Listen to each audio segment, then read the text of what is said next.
Black Star Network is here. Hold no punches. I'm real revolutionary right now. Support this man, Black media. He makes sure that our stories are told. Thank you for being the voice of Black America, Roland. Stay black. I love y'all. All momentum we have now, we have to keep this going. The video looks phenomenal. See, this difference between Black Star Network and Black-owned media and something like CNN. You can't be Black-owned media and be scared. It's time to be smart. Bring your eyeballs home. You dig?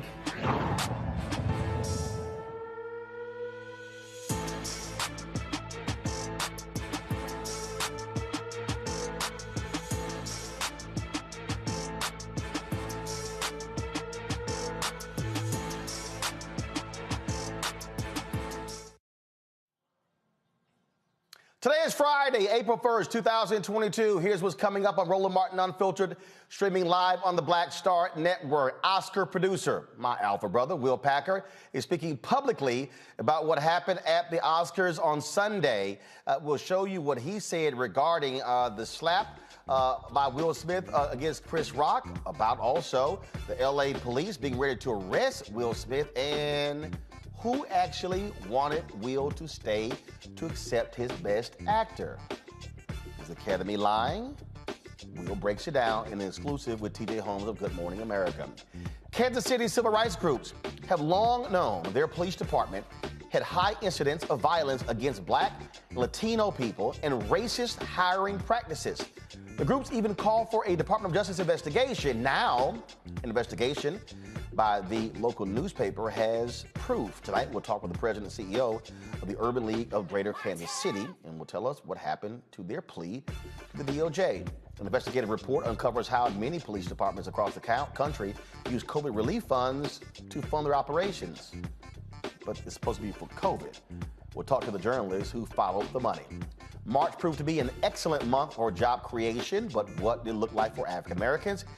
Well, you'll hear from Cecilia Rouse, chair of President Joe Biden's Council of Economic Advisors. Also, the House voted to decriminalize marijuana at the federal level.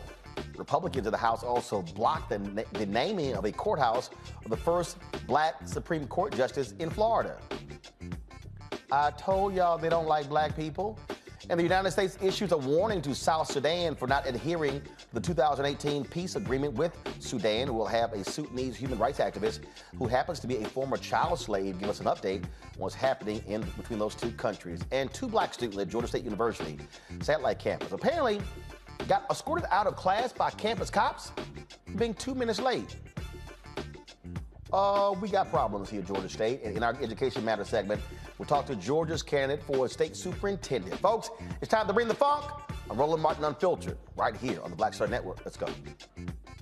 He's got it. Whatever the miss, he's on it. Whatever it is, he's got the scoop, the fact, the find. And when it breaks, he's right on time and it's rolling. Best believe he's knowing. Putting it down from sports to news to politics. With entertainment just for kicks, he's rolling. It's on go, roll, y'all. It's Roland Martin, yeah. Rolling with Roland now. He's funk, he's fresh, he's real, the best, you know he's Roland Martin now.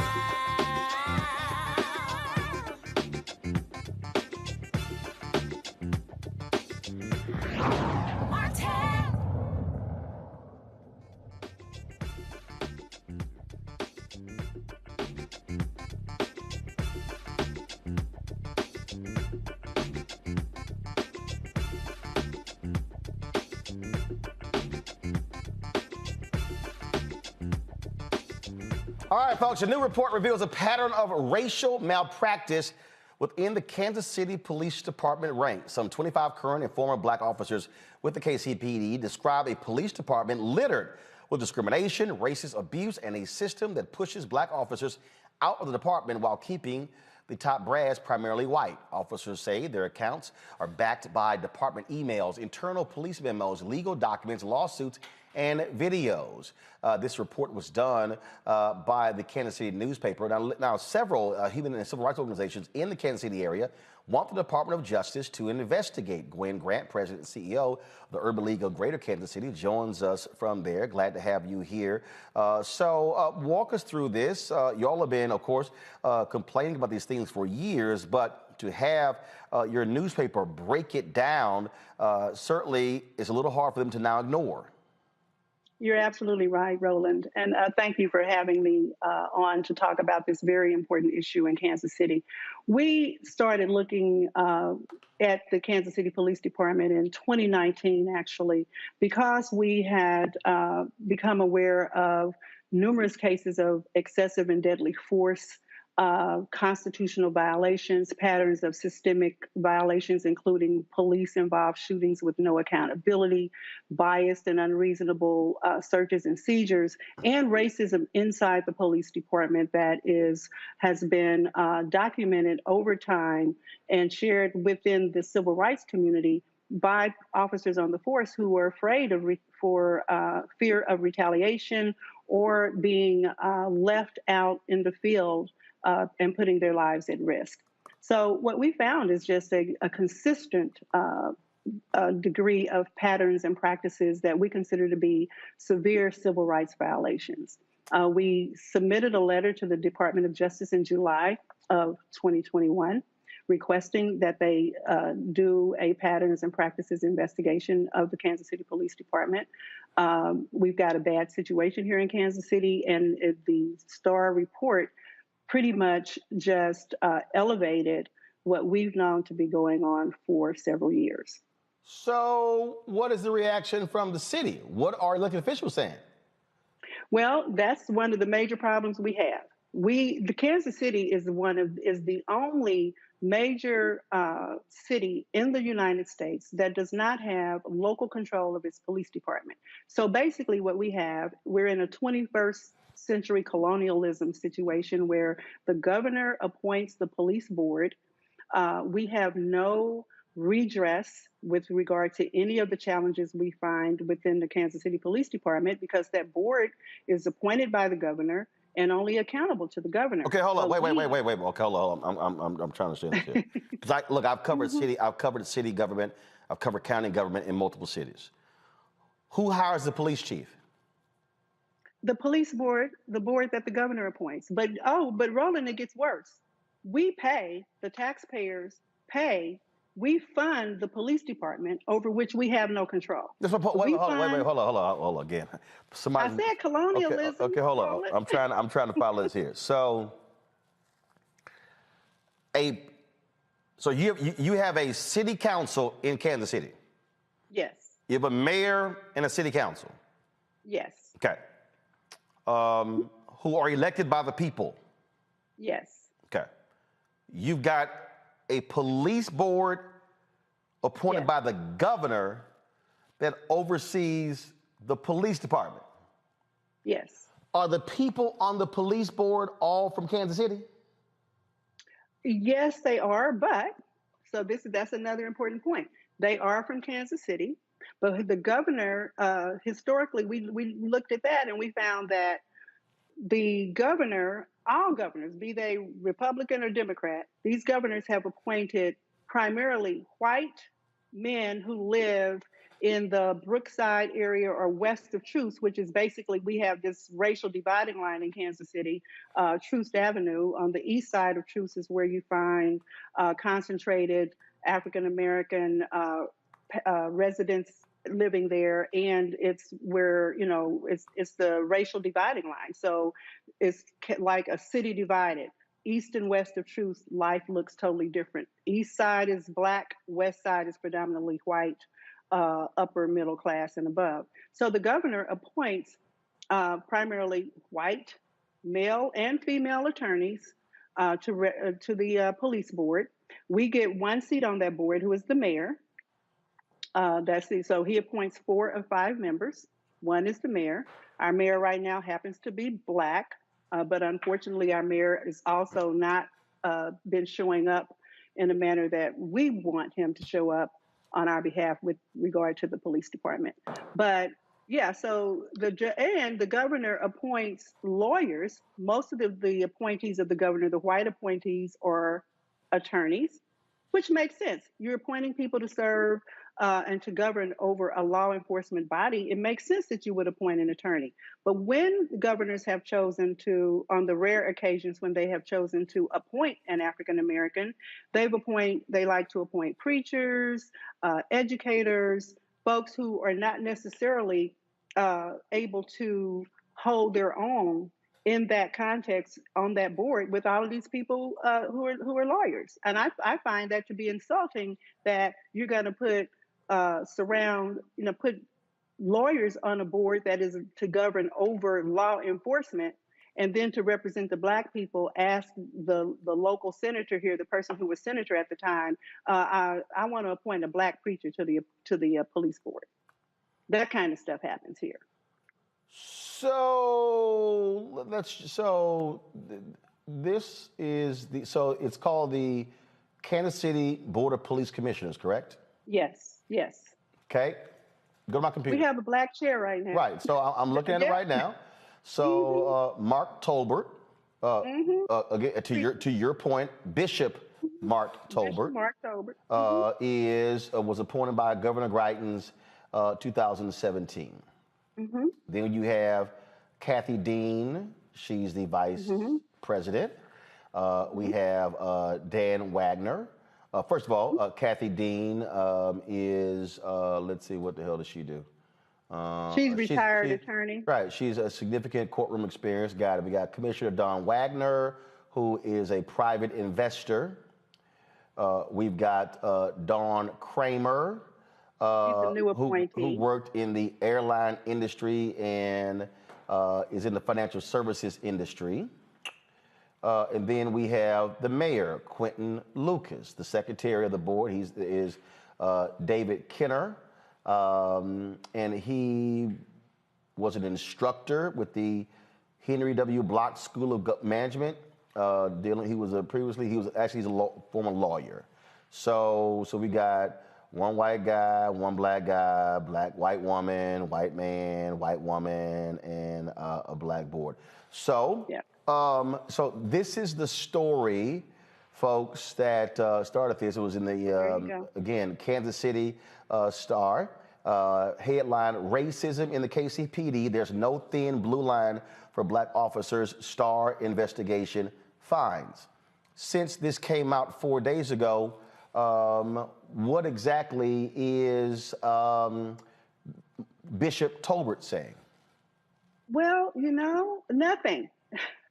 So neither the bishop nor the mayor have made a statement condemning these racist practices inside the police department since the story ran. Period. Neither of the two Black people who serve on that board have spoken up with outrage about this racism inside the police department. And that's really quite concerning that, we happen to have two Black people on the board, but they seem to be unable to speak up and speak out against racism. So Kansas City, know it well. My late grandmother, great-grandmother, lived there. I'm a late aunt. My uncle and his wife still live there. Kansas City is 30% Black. Yes. Go back to my computer, please, folks. This is the graph that is there in the Kansas City Star paper. The police chief is white. Of the 5 deputy chiefs, 1 is Black. Of 21 majors, 3 are Black, 14.2%. Of the 50 police captains in the department, only 3 are Black, that's 6%. Of the 223 sergeants, 25 are Black, 11.2%. Of the 32 homicide detectives, 3 are Black, 9.3%. Of the 22 assault detectives, 3 are Black, 13.6%. Of the 213 detectives, 17 are Black, 7.9%. Of the 1,144 sworn officers, only 133 are Black, that is 11%. So in a city that is almost 30% Black, only 11.6% of the officers, and this is what's interesting here, y'all, It's 11.6 today.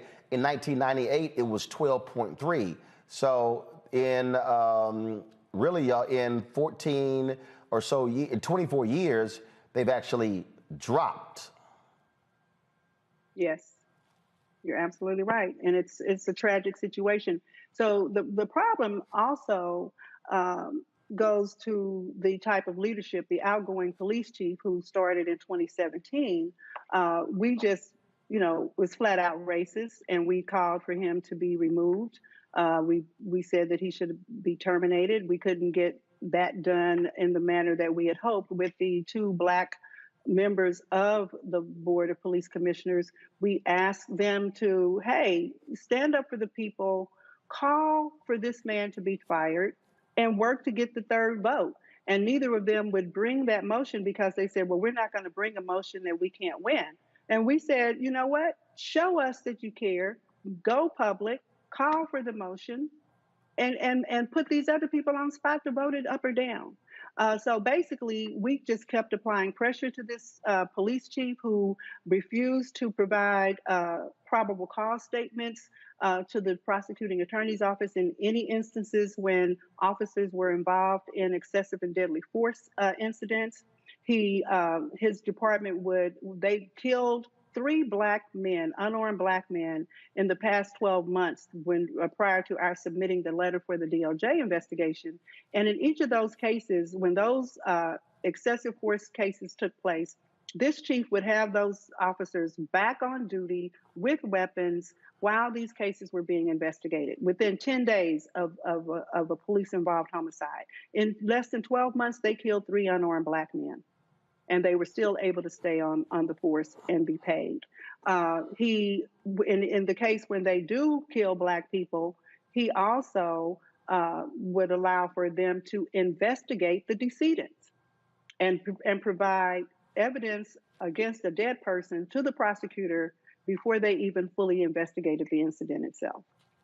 So we've got a really bad situation here, and we have no redress because we do not have local control of our department. And that's why we need the DOJ to come in and conduct this patterns and practices investigation. I'm trying to understand. I'm sorry, go ahead. I'm trying to understand this here. So, because look, I've talked about what's happening in St. Louis as well. And let me be real clear. Missouri is weird as hell with some of these in terms of how the legislature, how they've actually passed different laws. And so, how many other cities in Missouri do not control their own police department? None. We're the only one in Missouri. So wait, stop. Wait. We're the only one. Kansas City, Missouri is the only city in Missouri where the city doesn't control its own police department, that the governor, so not even St. Louis, you're the only one that the governor appoints a board to control the police department? Yes, but we fund them though, $269 million a year.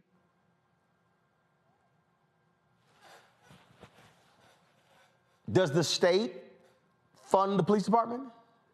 No, the city funds our tax dollars. I actually have a suit pending. I am suing on behalf of the taxpayers in Kansas City. I am suing the Board of Police Commissioners and the City Council and the City Manager, all bringing forth a suit under what's called the Hancock Amendment in Missouri, that I, as a taxpaying citizen, can make this case, hopefully, and prevail in the courts. Well, what we cannot get done at the state legislature is that we can get at least control over the budget and the spending of the department that we fund.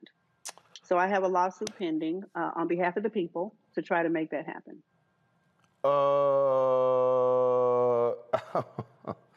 So I'm in the Star story, it says that President of the board, Mark Tolbert, the bishop, he did not respond to any request. Only Commissioner Kathy Dean responded. The mayor, no one else responded. Obviously, the Fraternal Order of Police, they ain't got the damn thing to say. So What else are y'all doing there? Or have y'all organized community town halls? Have y'all asked, first of all, when does the police board meet? So they meet on the second Tuesday of every month, and we actually shut down one of the police board meetings sometime last year. We shut the meeting down to bring our concerns before the board. I think, frankly, y'all need to shut them down every Tuesday, every month. I mean, I think, if I'm in Kansas City, I'm like, yo, we gonna shut y'all down every single month until you address this issue. Y'all ain't moving on any of this. And I'll be perfectly honest, because I'm like that. Bishop couldn't have service. Well, see, me and you are on the same page, Roland, because the fact that the two Black officers, we got white people on that board, but first off, they already know about how this police department has killed. Our police department is ranked in the top 5 worst police departments in the country. On average, they kill 3 unarmed Black men a year with impunity. And then this article comes out that further tells the story of how they are racist in the department. They profile their own Black officers. And one of the stories that was released on Sunday, they profiled Black officers. So if you're a Black man sitting on a board like this, how do you keep your mouth shut after that article comes out? How can you not have anything to say? And to add insult to injury, the mayor, who we supported him trying to take some control over the funding of the police department, where the state mandate requires the city to provide 20% of its general operating budget to fund the police department. They last year got into a lawsuit issue with the city between the city and the Board of Police Commissioners, because the mayor found an ordinance to try to take control of the amount of funding that they provided the department that's over and above the 20% mandate. We backed him with that. We held a press conference on the steps of City Hall backing that move. They ultimately lost in court because, frankly, I don't think they hired the best law firm to represent them. But anyway, they lost that case. And I filed a motion to intervene in that case on behalf of the people. My motion to intervene was dismissed, which led to me ultimately filing the lawsuit that I have pending right now. But we did all of that to support this mayor. And then last week, the mayor coalesced with the chief of police and the Board of Police Commissioners to draft this ordinance to give them $33 million above the 20% mandate and not take local control over that spending, as we all fought for and tried to get them to do. So we are being misrepresented, as what we said today to the mayor. We had a meeting today to call out our concerns about this mayor. When you talk about, shutting down a church service, well, we have a collective of community-based organizations and civil rights organizations. We meet every Friday morning at 8:30 in an urban summit meeting. And we took the mayor to task in that meeting this morning, and he'll have an opportunity to come back next week and rebut or at least try to challenge it. But we are just tired of not being fully represented by our people. We feel that this mayor, we've been hoodwinked, bamboozled, and misled by this man. And it's a shame to have 2 Black people on the board and they can't speak up about racism and discrimination on behalf of the people that they are there to represent. It's unconscionable. Well, what we'll do is we will put calls into the mayor's office to get him on the show to respond to this article. We'll also reach out to Bishop Tolbert and he'll get a call every single day. And they'll tell you it's a personnel issue and they can't discuss it. Well, actually, that's a lie. That's a lie. That's a lie. Because as somebody who's covered city government, that's a flat out lie. I've had numerous interviews with police boards, with elected officials, with appointed officials, and so that is a lie. And so, fine, if they don't talk, then they're going to get a phone call every day. So certainly let us know. I would love to know if y'all decide to organize a citywide town hall to address this issue. So certainly keep us. Let me ask you this: if we organize a citywide town hall, will you come in and moderate that with me, or help engage our community? Well, if you'll help me with that, we'll get that done, because we need sunshine on this issue in Kansas City. One last thing about this local control issue that I will further irritate you is when we studied the history of this local control, or how we ended up with local control, this was born out of a Confederate governor, a governor who decided at the beginning, early in the Civil War, that he needed to take control of the two police departments in the state where they had the highest concentration of Black people. That was St. Louis and Kansas City. Many people here think that the state took local control of the department because there was a Pendergast era where there was a lot of corruption in city government and in Kansas City. But it actually is based in the perpetuation and to protect the institution of slavery. And it was only targeted for the cities with high concentration of African Americans. So this situation here is really bad. We need you here to help us with it, Roland. Well, this simple. Y'all shoot us 2 or 3 dates. I'll look at the date to see how that corresponds with my calendar. And then once we settle on a date, then we do it. We'll hook it up. I appreciate that. All right. We'll follow up with that. All right. I appreciate it. Gwen Grant, thanks a lot. Thank you for having me. All right. I want to bring in my panel right now. First of all, the KCPD did issue a statement. They said, quote, "We have mechanisms in place to ensure that members can report any incident of discrimination or racism anonymously, and we take every incident of reported racism very seriously and investigate fully whether it involves department members or the members of the community." Kelly Bethea is communication strategist. Michael Imhotep is host of the African History Network show. Matt Manning, civil rights attorney. Matt, what do you make of this? First of all, the fact that you have a law where the governor is appointing members of a police board and the city people who are elected do not control is a problem. It's a huge problem, especially as it goes to accountability, because as we've talked about on this show many times, you vote out people who aren't doing their job. So the idea that the local citizens don't even have control over their police department is absurd. But beyond that, the story that I read was chronicling an undercover officer who was determined to be an undercover officer by some of his fellow officers, a Black officer, and he was berated by them and concerned that he was going to end up being hurt by making contact with his own officers. So the idea that this is a persistent problem in this department and that it's been overlooked for years is incredibly concerning. And I think this is exactly the kind of circumstance where DOJ should come in and do a patterns and practice investigation to really see what's going on. And as Gwen said, put some sunshine on this issue, because if there's 30% Black people in a community and you have paltry numbers in the police department, then there's not enough to really galvanize support to make sure that those officers are being supported the way they should be. And it's happening in broad daylight, and the governor is allowing it to happen on his watch, particularly because there's no local control. So I hope DOJ comes in and does an investigation, because this is precisely right for it. Kelly, this is the type of stuff, as you heard Gwen lay out, when you go back to the law. And I'm always trying to explain to people how we are still impacted today by Jim Crow laws. Today. When people say, oh, that stuff was so long ago, no. But that law is still in effect today.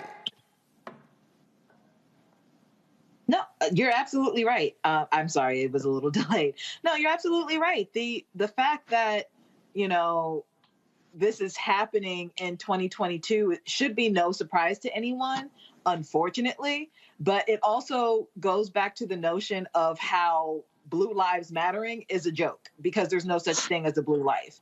And it doesn't apply to Black people unless you conform to the whiteness and the powers that be. So for me, it goes back to not only the notion that blue lives don't matter, because blue lives don't exist. But it also goes back to all skin folk and kinfolk. Like you just heard her say how you have Black people in power who could do something, voice something, and nothing is happening. So it is imperative that people look into beyond whether the person is Black, look into their policy record, look into their voting record, actually participate in local politics so that things like this don't happen. But you're absolutely right. The laws on the books are still in effect from the Jim Crow era, which is how and why things like this are still able to happen. You know, it's just crazy reading this story, Michael. And Yes. This is also why communities have to be mobilized, have to be organized and mobilized to go up against this type of stuff. I'm actually texting some frat brothers who are in Kansas City right now, getting their thoughts on this. And I'm sorry, if you're the president of the board and you're a Black bishop, you need to be talking. No comment is unacceptable to me. Absolutely. Well, a lot of this is unacceptable, but definitely no comment is unacceptable when you have an African-American man who is Bishop Talbert, I believe is his name, who Mark Talbert, who's the chair of the board. But, you know, reading this, Roland, I mean, I had so many questions. So one of the things I was trying to figure out, okay, so Civil War era law. This is one of the reasons why understanding the Civil War and reconstruction that history is so important, because it still impacts us today. But is it written into the state constitution or is it state law? That's one question I have.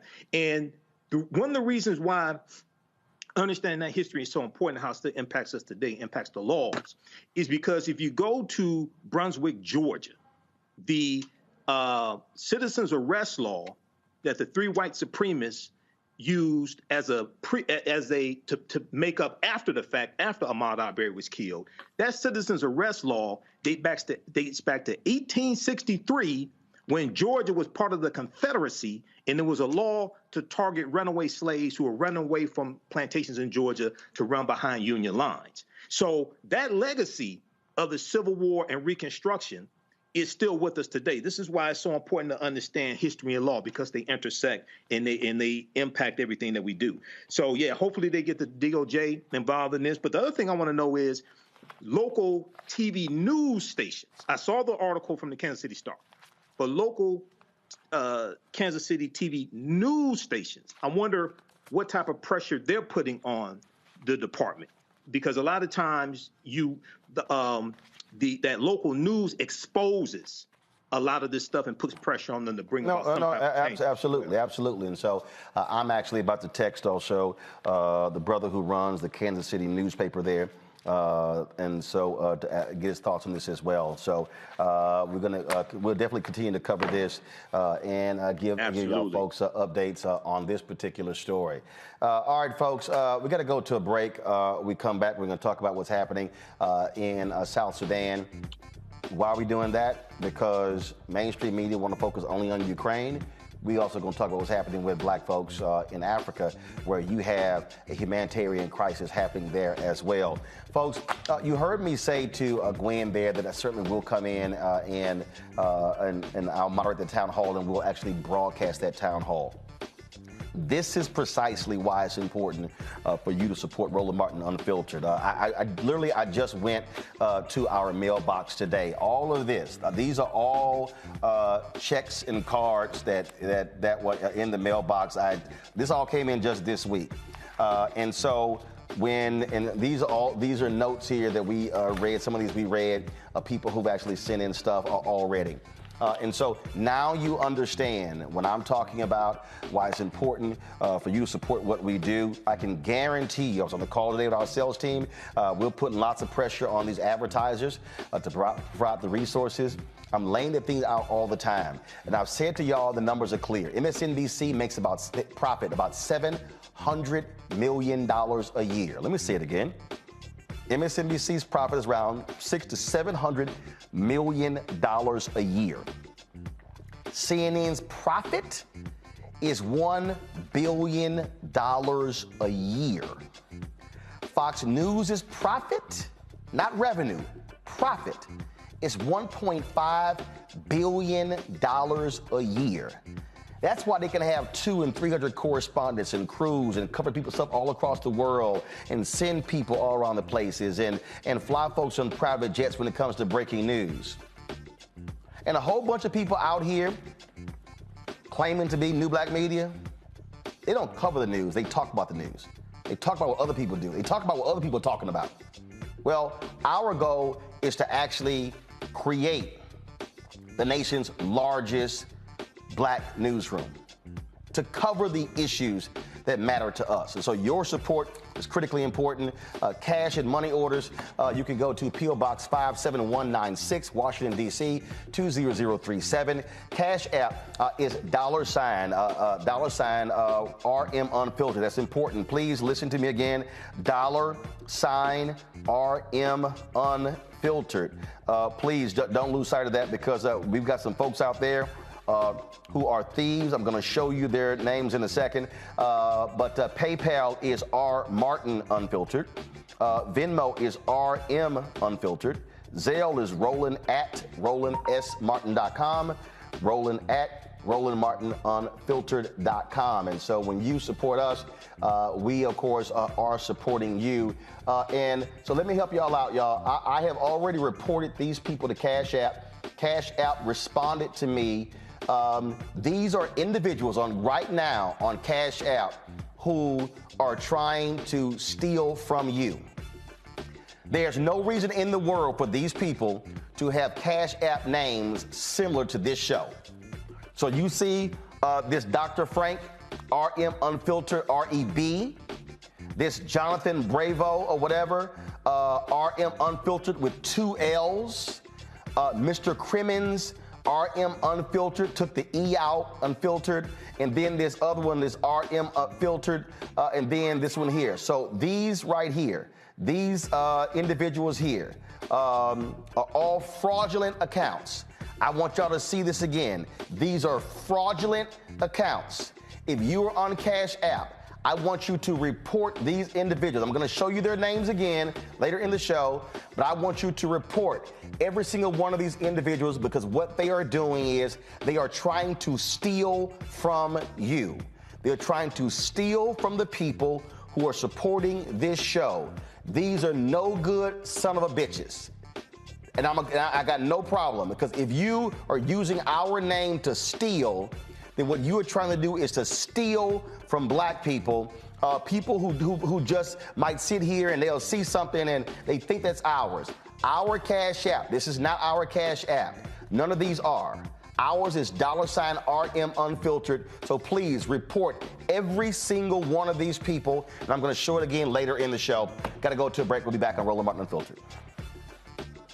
I'm Deborah Owens. On the next Get Wealthy, meet Dr. Stacy McCoy, whose American dream became a nightmare because of student loan debt. Whether you're paying $300 a month or eventually I got up to $1,700 a month. Wait a minute. Hold that for just a minute. You were paying $1,700 a month on your student loans? Yes, and I know other people who are paying more than that. Learn the one piece of advice that made all of it go away. Right here on Get Wealthy on Black Star Network.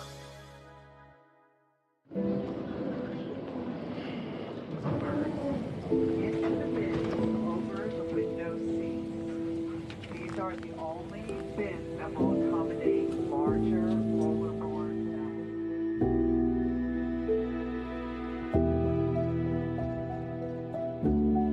They put 10 in here? 10, and you don't come out till you die. And you eat him, you eat 10. Oh my God.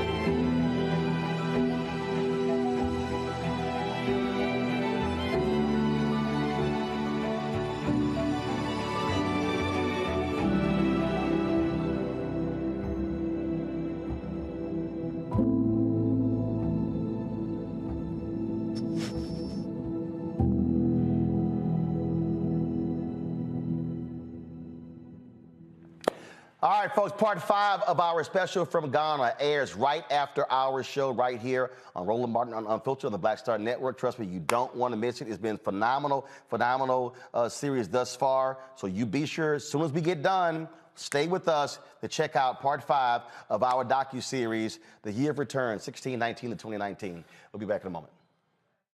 Pull up a chair, take your seat.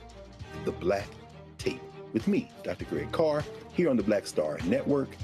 Every week, we'll take a deeper dive into the world we're living in.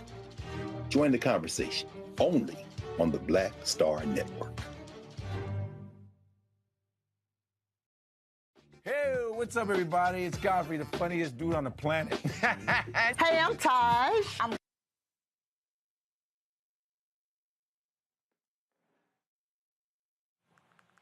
According to the various reports, South Sudan's leadership is now not following parts of a 2018 peace deal.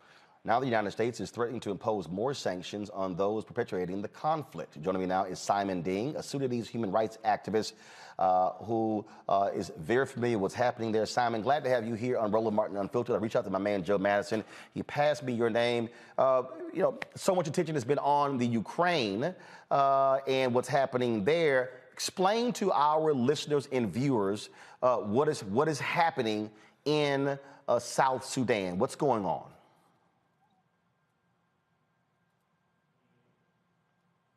Is Simon, is he frozen? Folks, is his signal frozen? All right, y'all let me know we have Simon back. I don't hear the voice. There you go, Simon, there you go. You're there, go ahead. I hear you, but I don't hear. Can you hear me, Simon? Simon, can you hear me? Yes, I do hear you, Ron. Okay, you can hear me now? Yes. Good. So explain to our folks watching and listening what's happening in South Sudan. Roland, what happened in Southern Sudan is a disaster. A disaster that the international community and the world in large turn a blind eye at the country that being created by the United States. In other words, Southern Sudan is the only country in East Africa that was created by the United States of America. If it wasn't the United States, we would not have a country, a younger nation in the world today that called Southern Sudan. After 2 years of independence, the president of Southern Sudan, Salva Kiir Mayardit, took the country into the war that worse than the war we fought with the North. In 2 years' time, Salva Kiir managed to slaughter 500,000 Southern Sudanese. Today, at the moment we're speaking, Southern Sudan is the worst place on earth, with 6 million Southern Sudanese are refugees, largest and biggest refugees compared at the time when we were fighting for war of independence. You have 2 million Southern Sudanese refugees in Uganda. You have 2.5 million went back to Sudan at the moment we're speaking.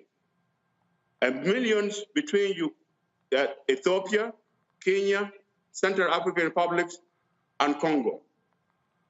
We have hundreds of thousands Southern Sudanese are being protected for 8 years by the United Nations Protection Peacekeeper inside Southern Sudan, including Juba, Malacan, Wow, Jungle, even Bantu. It never happened in the history of the world where people are being protected in their own country by United Nations, and it happened in Southern Sudan. What are we talking about today? We're talking about Ukraine. Yes, the suffering of every human being, it is a concern of all of us.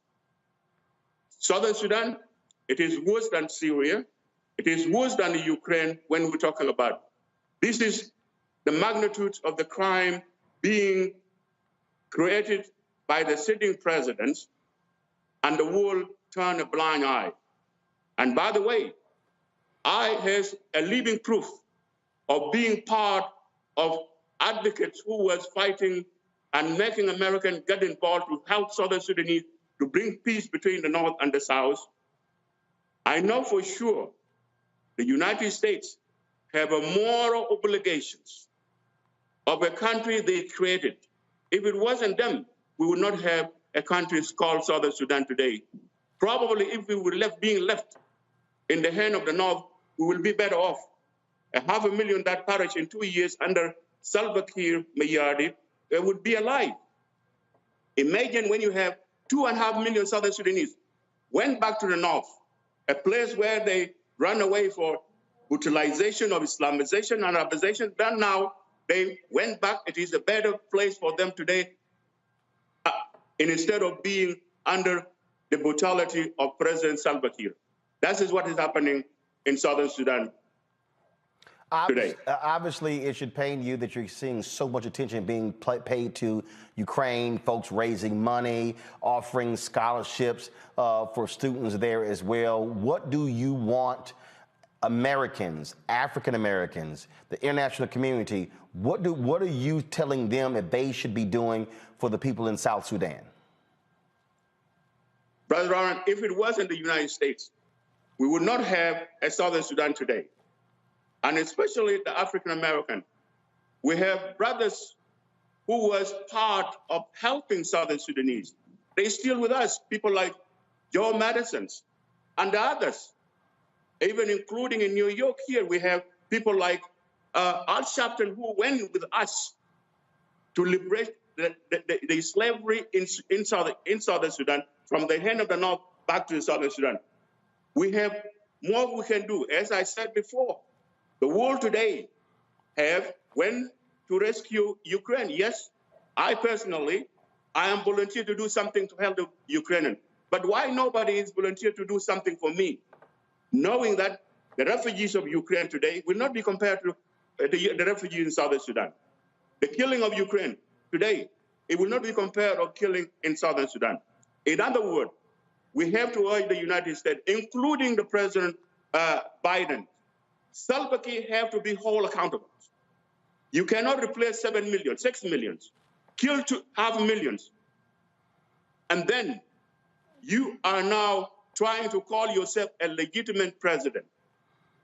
People of Southern Sudan, they suffer in the hand of the Southern Sudanese government, in the hand of Salva Kiir, more than suffering that they were under the North.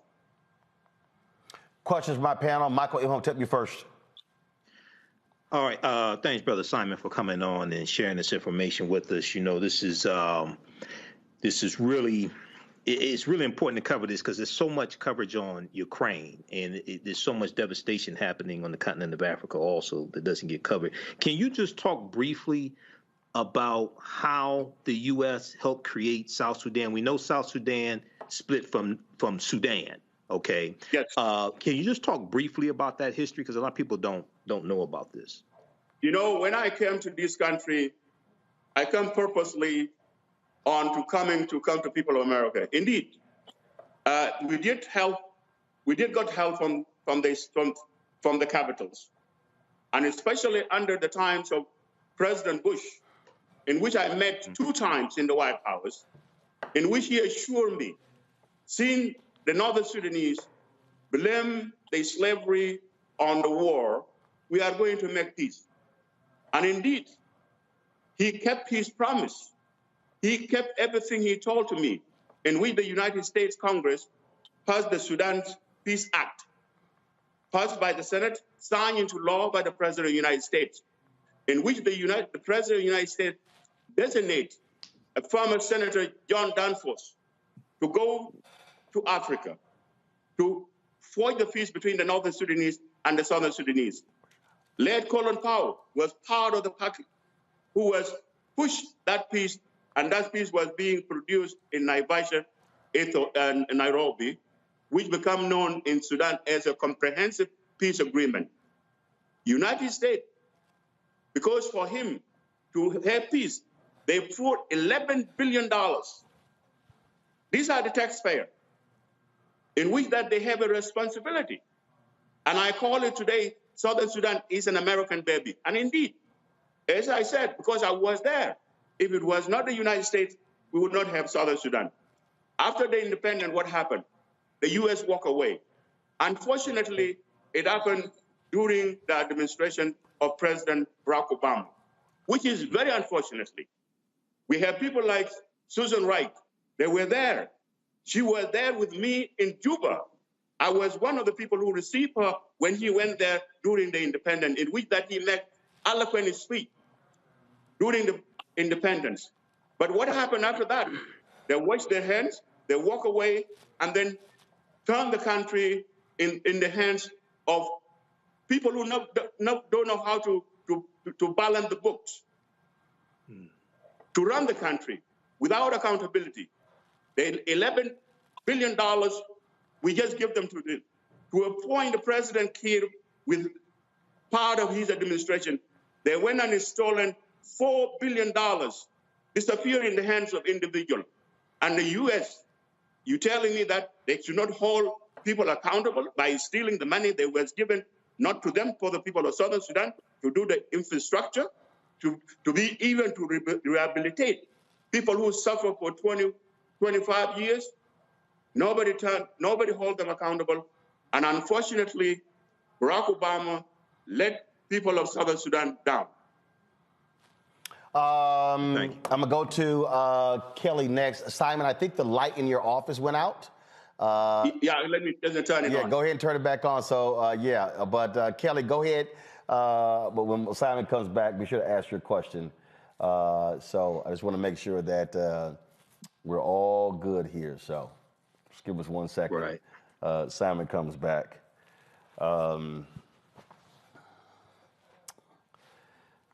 Again, folks, critically important information that we're getting, because all too often in the United States, there literally is no coverage of these issues. Yes. And all too often, again, if it's, let's just be honest, if it's a white country, all of a sudden it's of America's concern. And so it is important that we shine the light on this. That's what Claude Barnett's Negro Associated Press did back in the day with their news service, and that's why it's important that our voices do the same. And so I thank Joe Madison for sending Simon my way. So there we go, Simon, you're there. Kelly, go ahead and ask your question of Simon.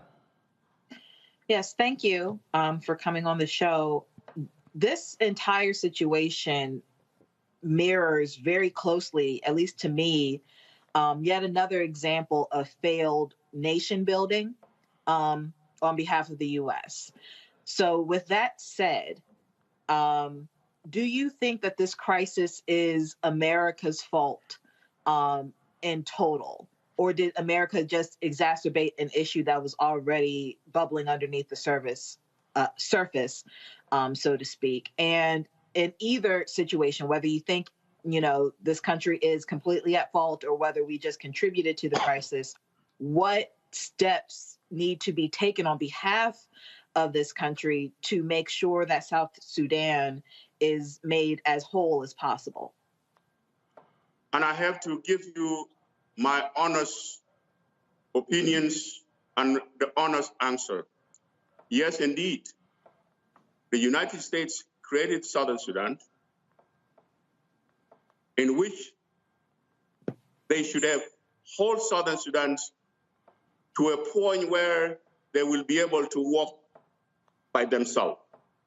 They will be able to even to know how to balance the books by themselves. But unfortunately, the United States put itself or herself in a position of delivering a baby and hand it to the mom and walk away without even knowing what kind of situation will emerge during after the birth. United States, as I said, for all those years, when atrocity being committed, we are talking 8 years now. All they have to do, always threat, talk. I don't believe in talk. I believe in walk to walk. The way we did walk and create broad peace between the North and the South, the United States would have done that in a very simple way, by holding those rulers of Southern Sudan. Hey, you didn't come here by yourself. You came here with our help. And we help you not because of you, we help because of people of Southern Sudan. In other words, all these leaders of Southern Sudan, so-called rulers, each person of them have a big mansion in Nairobi, have a big mansion in Kampala. And people like John Fanegas, George Cooney, they document all these things, but no action being taken on the top of the country, on the leadership of people who created Southern Sudan. They documented what atrocity being committed. They documented how much the resources being looted by the president. And then when they always trying to take action, what will they do? Sanctions just the doorkeepers, sanction the bodyguard. Why not sanctioning President Kiir himself? The man that happened to be part of the problem, he created a war in 2013 by calling it that there is a coup, which was not. The African Union made a commission led by the former president of Nigeria, Obasanjo. The result was there to everybody's eyes. There was no coup. It was Salva Kiir himself created a problem to divest that because some of his leaders in his own party was holding him to telling that, no, we are going to go for elections, then you will not be elected. And that's all, but he want to stay in power. And then who paid the price? 500,000 died, was killed by him. The slaughter, which is being identified by the United Nations as a genocide. In 2013, when the unit under the President Kiir bodyguard went and slaughtered one ethnic groups, Noir in Juba, door by door. Up to today, we have those who run, who escape, that are being protected by the United Nations in Juba. Where did we ever heard that there are citizens being protected by a foreign country in their own country because they are afraid of their own government? Salva Kiir, it is not a leader of people of Southern Sudan. Salva Kiir is a leader of the tribe. Salva Kiir even went beyond by turning on my ethnic group, the Shulu Kingdoms, taking our land and giving it to the Dinka tribes, which today the entire Shulu Kingdom, the oldest kingdom in Sudan and Southern Sudan. We are now in the Northern Sudan. There is no single one, especially in my entire family, in Southern Sudan. We are in the North. In the North, in a situation where you cannot even look at yourself as a human being. Because we are not being considered as citizens, we are refugees, we have not being employed. Southern Sudanese kids, our nieces, selling their body in the street in Khartoum because of Salva Kiir. These men, I'm begging the U.S. have to look in their conscience and hold these men accountable of the crime that he committed on innocent people, people that he denied the dividend of peace. We brought the independence of that country. We fought for that country for independence. After we got the independence, what will happen? Salva Kiir become the most master person on earth. He is ruling. I think he took the page from Joseph Stalin by manipulating international. He deceived the U.S., he deceived the UN, he deceived African Union, and even he deceived the IGAD. At the moment we're speaking, he will sign peace and he will not implement peace. He will sign another peace, he will not implement peace. To a point he went where even the Pope called him. And Pope went and washed his feet and kissed his feet to go back and implement the peace agreement. What did he do? He went back and he talked about this agreement, it is not a Bible. This agreement, it is not a Quran, cannot be implemented. It's very complicated. Why nobody asking him? What you see today, and you didn't see that at the time when you signed peace agreement. Your team was there to ratify that agreement, and now you're turning on us. This is the third time. The third agreement, Salva Kiir is refused. And we're looking at him, my fellow human being. Right. There is no peace will be to the people of Southern Sudan as long as that man is sitting on them. Well, Simon, we're going to continue to keep our focus on this issue. I can assure you of that. I was a participant in African-American Media Roundtable a couple of days ago with United States Senators. Joe Madison was very specific in asking and challenging those senators with regards to what's happening in South Sudan, what's happening in Ethiopia, what's happening in Cameroon as well. And so I assure you we're going to continue doing that. We thank you for your involvement. Before you leave, I want to say something. Go ahead. You know, there is a double standard in the world. When the crime happens in the black country, in the continent, we don't see because they're so far away.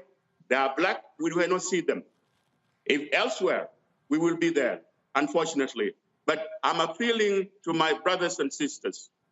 Please, the world become very smaller. I, as Simon, as a former slave, I never thought I would be talking to you today. But I'm blessed. That's why I'm here as the voice of those who have no voice at home. Thank you. Simon, I appreciate it. Thank you so very much. Thank you. Thank you, brother. All right, folks, going to a break. We come back, we talk about how your money, your taxpayer money, you know, that was supposed to be used for COVID relief. Why in the hell have been cities just using it for police departments? That kind of makes no sense. Yeah, we're going to talk about it next. Don't forget, download the Black Star Network app, folks. All of the platforms, Apple phone, Android phone, Apple TV, Android TV, Roku, Amazon Fire, Xbox One, Samsung, Smart TV as well. YouTube, folks, y'all are slow. Hit the like button. I told y'all I shouldn't have to be asking y'all this. We should easily be at 1,000 likes on YouTube. Be sure to hit that like button. And don't forget, if y'all want to support us, please join our Bring the Funk fan club. Your dollars make it possible for us to do what we do, to cover the news the way we do it. Independent. I told you, we ain't got no billionaires and millionaires sending us checks. And so you matter. And so P.O. Box 57196, Washington, D.C., 20037. Cash App, $RM Unfiltered. PayPal, R Martin Unfiltered. Venmo is RM Unfiltered. Zelle is Roland at RolandSMartin.com. And I told y'all, don't forget, these thieves right here are trying to steal your money on Cash App. I want y'all to report every single one of them. These 6 people, they are trying to steal your money. And so I'm showing y'all all their names right now. Report every single one of them. Cash App did email me back today. They are investigating. I'm trying to get every single one of these thieves shut down for trying to steal your dollars. Folks, I'll be right back. On the next A Balanced Life, as we grind down to the end of another long winter, it's easy to slip out of balance and into the foggy doldrums. On the next A Balanced Life, ways to push through the gray days until the warm days of spring arrive. Join me, Dr. Jackie, on A Balanced Life on Black Star Network.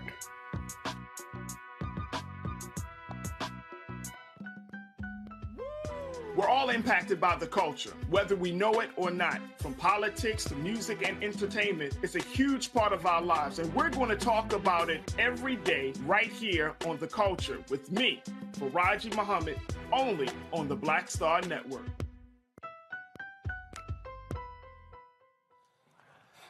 All right, folks. Independent journalist Brian Dalliner wrote the piece called "It's a Money Grab: Billions in COVID Relief Going to Fund Police and Prisons." He follows the money right into the hands of law enforcement. What the hell? He joins me now from Urbana, Illinois. Brian, glad to have you here.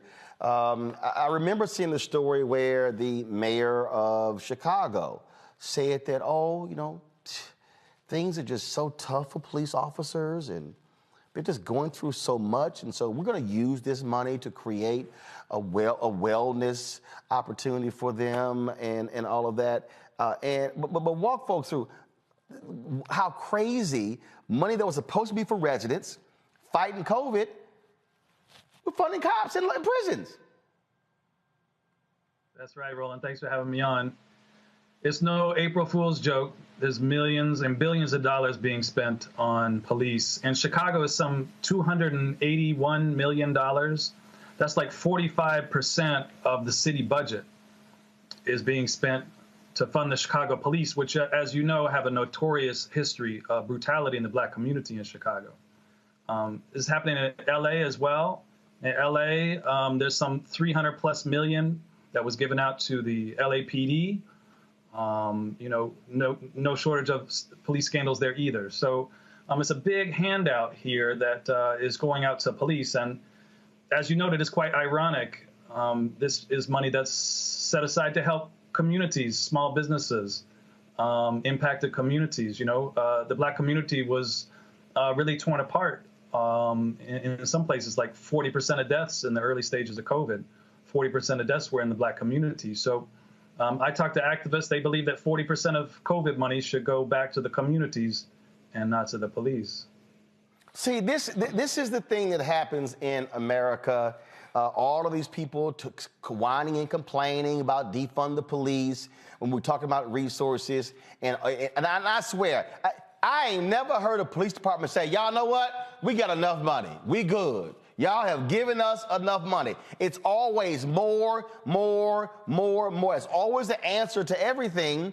But then anything else in the city, it's, hey, sorry, we ain't got it. We out. That's right. And so there's a real chance now, I think, for activists in the community to struggle over this money, to fight over the money. I really appreciated your segment on Kansas City. I'm from Kansas myself, so I know the Kansas City police, and there's a large, significant Black community there, historic Black community. And I was just digging up the numbers there. They have some $260 million allocated in the recent 2022-23 budget. 269 million are allocated to the police. A chunk of that is coming out of ARPA funds. This often gets hidden under personnel, but these are handouts to the police, to recruiting to police, for overtime, and this is fattening already fat budgets, as you know. Questions from my panelists. Matt, you're first. And it was fantastic. What I wanted to ask you was, how are these police departments and prisons getting this money that is intended for COVID relief? How are they going about doing that? I'm assuming it's through a grant process, but what are they having to claim justifies them getting money that is obviously earmarked for COVID relief, number one? And by contrast with that, how are other communities that are using it to beef up mental health resources and some of the alternatives to policing, how are they getting the money in those instances? Yeah, right. Thanks. So it's a two-part piece here. Like in Alabama, they're just using the money. They got the money. So in Alabama, they're planning on spending $400 million on 3 new prisons. That's a prison project that the governor's been stumping for several years now. And now that there's this big influx of cash due to COVID relief, federal funding, they're pushing through on funding these new prisons. I talked to activists on the ground, and it's folks with the Alabama Justice Initiative, that's LaTanya Tate, and I talked to Veronica Johnson from my article, and they fought it. They went around to the small towns in Alabama and fought the prison proposal and stopped it, and yet still the state and the governor is going through with their plans. They appealed to the U.S. Treasury Department. The Treasury Department came out and said you can't use the money on prisons, and the governor is still moving forward. So far, at least, the Biden administration has not stepped in to intervene in Alabama. So this potentially gives a green light to all other states, jurisdictions, to use this money pretty much willy-nilly, however they want to. Now, there are some cases where, there are smaller amounts of money that people are struggling, fighting for. I talked to people in South Bend, Indiana, who are using millions of dollars to open up a crisis center that police, instead of taking people to jail, they'll be able to take people to this crisis center. So there are ways. In my own community, I live in Illinois, in Urbana-Champaign, Illinois. We have a reentry program here. They got around $1 million from the local city government in order to support a reentry program. That's a program that's in great need here in Illinois. So there are ways in which people are struggling to get the money back. I really like to, in my journalism, to highlight people on the ground who are really fighting the good fight to try to get the money in the right hands. But it's going to be a fight everywhere. Kelly? Yeah. How is this not fraud? How are these entities able to do this? Because, and I'm sure you recall, there was what felt like a campaign against people who misappropriated PPP loan money, and disguised themselves as LLCs and other, corporate entities trying to get loan money from the government during COVID-19. And it just felt like people were like the chickens were coming home to roost, and all of that money was getting grabbed back to the government and they were being jailed. So how are you able to, as a government, misappropriate funds on an application that is what I'm assuming to be quite specific as regarding how to spend it? How is this not fraud? Yeah, well, the federal government hasn't really stepped in to provide any kind of discretionary measures to prevent this. So budgets, they're just putting this under some personnel costs, a general fund, and it's starting to come out. It's coming out bit by bit about what this money's being spent on. So there was just another story that came out this week that several departments are using this to purchase police drones. And other police technology like automated license plate readers. And even President Biden has promoted these shot spotters. They're supposed to detect gunshots, and they're highly flawed technology. But, we have to question the Biden administration. We know the Biden back in the 90s supported the crime bill, was the architect of the crime bill. And so I think many activists saw this coming and are quite disappointed, but maybe not surprised that this is all allowed to go on under the Biden administration. Michael. All right, Brian. Hey, thanks for writing this article and coming to share this information with us today. So I have a lot of questions, but one of the questions that I have is, what has been the response from members of Congress, especially Democrats in Congress, but you have Republicans that represent, Alabama as well, but especially Democrats, because no Republicans voted for the American Rescue Plan, even though it benefited a lot of people in America, a lot of Republicans. No Republicans voted for it. So what has been the response from members of Congress, especially Democrats, in how this money is apparently being misused for police departments? Well, it's mostly widespread denial, I think. Biden has come out in the State of Union address claiming that he's proposing another $30 billion for police, and against claims, and campaigns over the last 2 years that the call to defund the police. The Democrats have done a 180, and after kneeling with kente cloths after George Floyd was killed by Minneapolis police.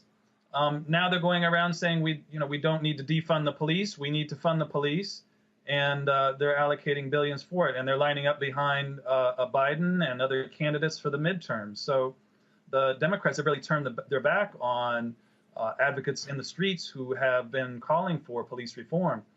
Keep in mind here, these are in L.A. and Chicago, in Kansas City, police budgets make up 40-50% of the total city budget. So when we talk about defunding the police, we're talking about reducing these huge budgets for the police. While there's some people have taken first steps, in most all cities, there's been very little progress made. And by Democratic and Republican Party leadership, there's been really no advocacy for what's going on in the streets. I mean, we have another summer coming up here in 2022. Are there going to be more police killings of Black youth? We're likely to see it again. And we're just going to keep playing out this narrative and keep watching these videos until there's some real change. All right, then. You're right. Look, what you have Democrats is trying to respond, midterm elections, they're freaking out. Conservatives are hitting them, talking about the whole crime is skyrocketing, and they're just racing to throw more money at the cops. But it's not, again, being spent properly and wisely. And so we'll keep the pressure going on. Great reporting there. Folks, go to, pull it up, please. Go to theappeal.org, theappeal.org. Of course, we've had several of their stories before. They do some great work covering the critical issues dealing with, again, criminal justice reform, what's happening out there, protesting as well. So theappeal.org. Thanks a lot. Thank you, Roland. All right, folks, going to a break. We come back. Our Black and Missing, some breaking news involving Will Smith. Will Packer speaks exclusively to Good Morning America. We'll show you that. And also, you'll hear from Dr. Cecilia Rouse, the top economic advisor to President Joe Biden. She talks about the great job numbers, the report that came out today. Folks, a lot more here. And yes, y'all heard me last night. Y'all know I made it to the New Edition Charlie Wilson concert last night. No ticket, but I am Uncle Roro. We'll be back in a moment. Into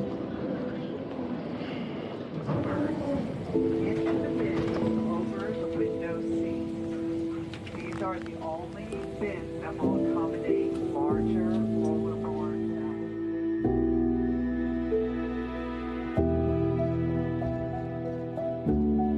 They put 10 in here? 10, and you don't come out till you die. And you eat him, you hoop 10. Oh my God.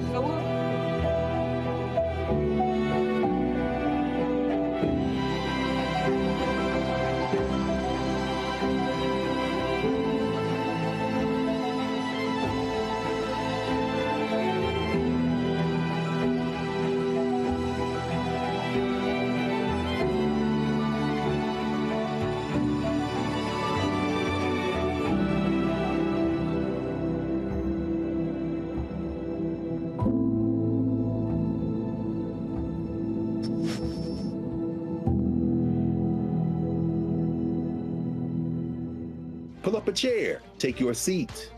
The Black Tape with me, Dr. Greg Carr, here on the Black Star Network. Every week, we'll take a deeper dive into the world we're living in. Join the conversation only on the Black Star Network. On the next A Balanced Life, as we grind down to the end of another long winter, it's easy to slip out of balance and into the foggy doldrums. On the next A Balanced Life, ways to push through the gray days until the warm days of spring arrive. Join me, Dr. Jackie, on A Balanced Life on Black Star Network.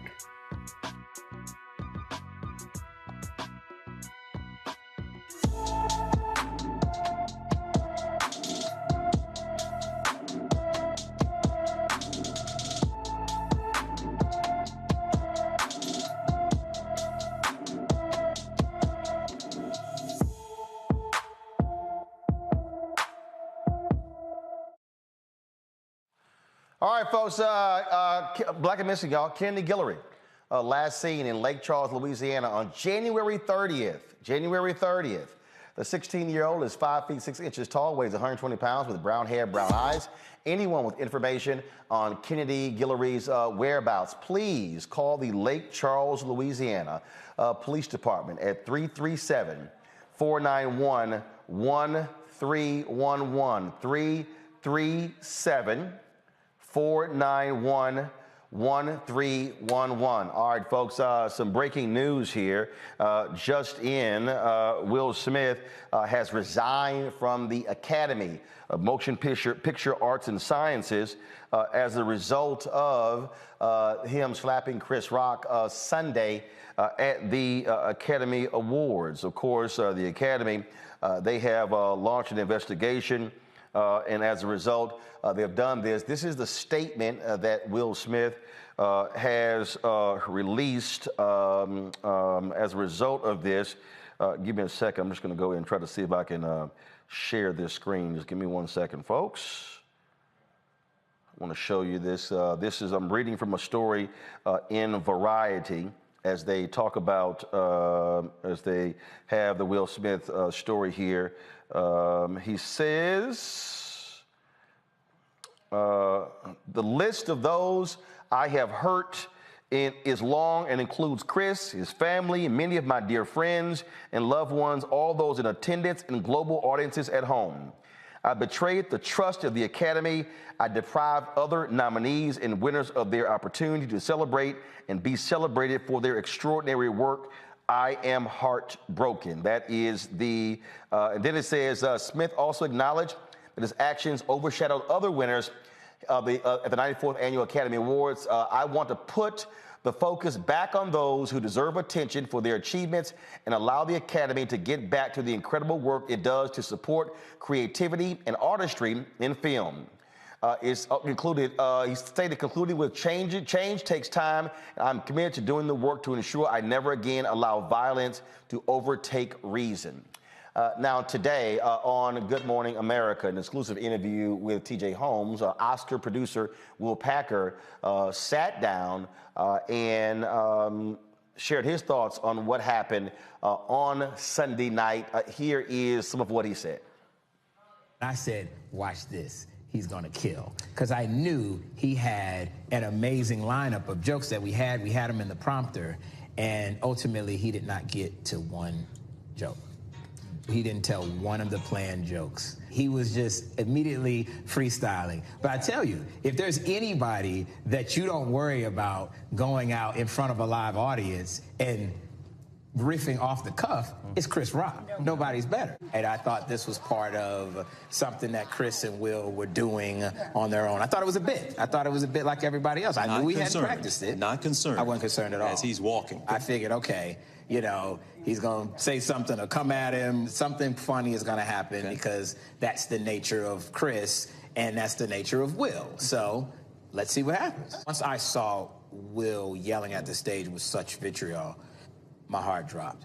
And I just remember thinking, oh no, not like this. And Chris was keeping his head when everybody else was losing theirs. And then, you know, gave the quote. That was a greatest night in the history of television. Okay.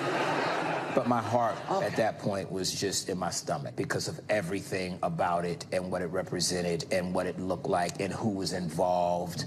All of that was just, I've never felt so immediately devastated. Like the LAPD made it clear, we will do whatever you want us to do. And one of the options is that we will go and arrest him right now. They were saying, you know, this is battery was the word they used in that moment. They said, we will go get him. We are prepared. We're prepared to get him right now. You can press charges. We can arrest him. They were laying out the options. And as they were talking, Chris was being very dismissive of those options. He was like, no, I'm fine. He was like, no. And even to the point where I said, Rock, let him finish. The other officers finished laying out what his options were. And they said, you know, would you like us to take any action? And he said no. Shayla told me that they were about to physically remove Will Smith. And I had not been a part of those conversations. And so I immediately went to the Academy leadership that was on site, and I said, Chris Rock doesn't want that.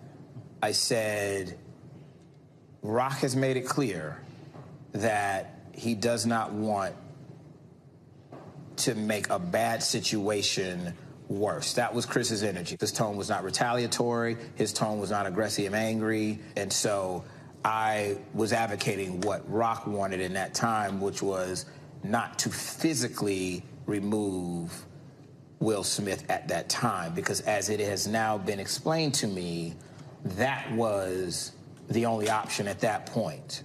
It has been explained to me that there was a conversation that I was not a part of to ask him to voluntarily leave. I probably have a different perspective on that, TJ, because I was in the room and I know a lot of those people. And so it wasn't like this was somebody they didn't know.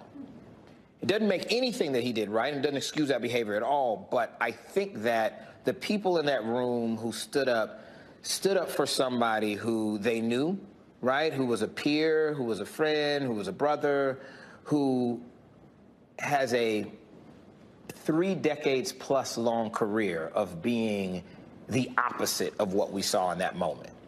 I think these people saw the person that they know and we're hoping that somehow, some way, this was an aberration. He's going to stand on stage, and maybe Chris Rock comes from the back and says, we got you all, you know. I don't think that these were people that were applauding anything at all about that moment. And all these people saw their friend at his absolute worst moment and were hoping that they could encourage him and lift him up and that he would somehow try to make it better. I mean, this is... Today is Friday. Today is Friday. Hey, Kelly, what I said on Monday,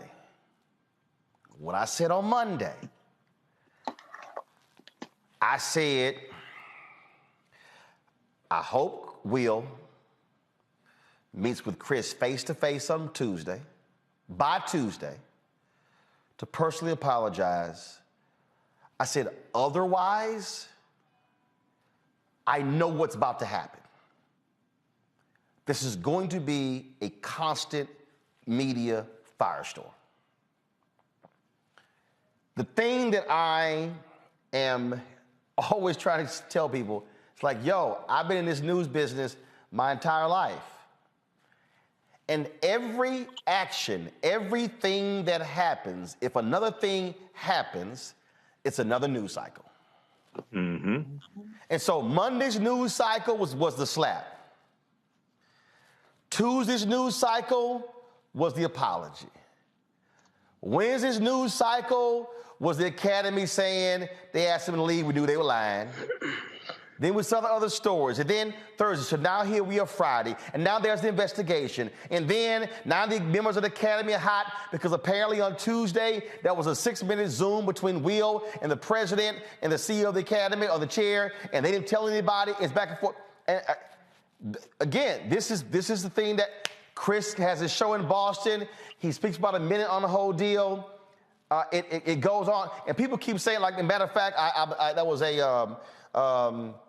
there was a tweet from Questlove where he was like, can we end this?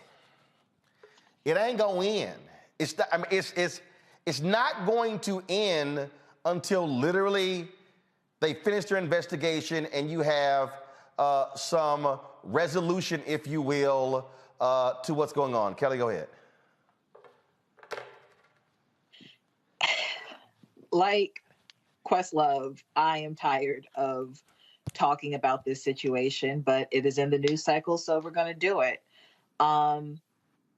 This entire situation is just unfortunate, but most importantly, not even because Will Smith slapped Chris Rock, but this might have been one of, if not the most Black-oriented Oscar ceremony we've ever had in its 94-year history. And no one's going to remember anything except these two Black men acting a fool on stage. Really, one Black man acting a fool on stage and another Black man receiving said foolery. That is the most unfortunate part about all of it. It is sad and it is disgraceful in that regard. And I don't mean disgraceful in the sense that, it made Black people look bad. I'm not into the respectability politics of it all. I'm really into the fact that this one moment stole so many other amazing moments that night. Regina Hall and Wanda Sykes on the same stage doing what they do best. No one's going to remember that. Questlove winning an Oscar for his documentary that, by all accounts, is absolutely phenomenal. No one's going to remember that. The first openly queer Afro-Latino won an Oscar that night. No one even knows that. All we are talking about is Will Smith and Chris Rock. And it is infuriating to me that so many people's moments were stolen because of one man's stupidity. That is just so unfortunate to me and just wrong. This is the tweet that Questlove sent out this morning. Can we finally stop talking about it? Here's the deal. The reality, Michael, is that people are not. And this is the thing that I kept trying to explain to people. I mean, the level of energy when you're talking about two of the biggest names in entertainment. I mean, right. Chris Rock is literally embarking on a world tour with Kevin Hart. Mm-hmm. Two comic legends, the two biggest in comedy right now, on a tour together around the world, sold out shows around the world. Then you have the biggest movie star. Folks, listen to me. The acting chops of Denzel, phenomenal. Denzel cannot touch the box office and mass appeal of Will Smith. Rapper, TV show, big screen star. Will's got stuff on National Geographic. He's doing stuff with YouTube, all of that. Those forces collide on a show that is seen in 100+ countries worldwide. Folks are gonna keep talking about it. And then every action, again, the apology, story. Academy investigation, story. Right. Will's interview, story. Will Packer's interview, story. His resignation, story. Jada's tweet about healing, story. It is the nature of where we are. It's a huge story, Roland. It's a tragedy. I started covering this Monday night on the African History Network show. I didn't deal with it Tuesday. I dealt with it Wednesday and Thursday. We know that a formal review was launched by the Academy on Monday. I think Will Smith. There was a report from either New York Daily News or New York Post. I've read so many articles that said that Will Smith has been on edge the past few months because of stories in the media about he and Jada's relationship. Okay, and with I watched it. I watched Will's acceptance speech live when I got finished doing my show Sunday night. I watched it live. And I was hoping that he would apologize to Chris Rock in the acceptance speech, and he did not. And I was, even though he put out an apology on, I think it was either Monday or Tuesday, he put out an apology on Instagram. He has not talked to Chris Rock in person or over the phone or something like that to apologize. So it was a fantastic interview that Will Packer did this morning. It helped to, I think, clear up some misinformation that's been floating around on social media. I wish he had done the interview here on Roland Martin Unfiltered, but he did it on Good Morning America. Also, in that interview, I didn't hear anything in that interview that said the Academy lied either. You know, from the reporting that I've read, and I've read numerous articles on this, there was one group of leaders in the Academy that wanted Will Smith to leave. There was another group that didn't want him to leave, and they're arguing back and forth, and they're arguing with Will's representatives also. So, this is really an example of how even someone who has what many people think they want to have, the wealth, the Academy Award, the success, more money, more problems. You still got problems. Also. Well, and that's the thing that people don't quite don't understand, don't get. The thing here. Give me a second, because I actually found the actual full statement. What he said was that do not pull it up, please. I'm trying to remove this email from the top. So just hold on. Okay, there we go. Here we go. First of all, he said, I have directly responded to the Academy's disciplinary hearing notice, and I will fully accept any and all consequences for my conduct. My actions at the 94th Academy Awards presentation were shocking, painful, and inexcusable. And then that's when he goes on to say the list of those I have hurt is long and includes Chris, his family, many of my dear friends and loved ones, all those in attendance and in global audiences at home. I betrayed the trust of the Academy. I deprived other nominees and winners of their opportunity to celebrate and be celebrated for the extraordinary work. I am heartbroken. I want to put the focus back on those who deserve attention for their achievements and allow the Academy to get back to the incredible work it does to support creativity and artistry in film. So I am resigning from membership in the Academy of Motion Pictures, Arts and Sciences and will accept any further consequences the board deems appropriate.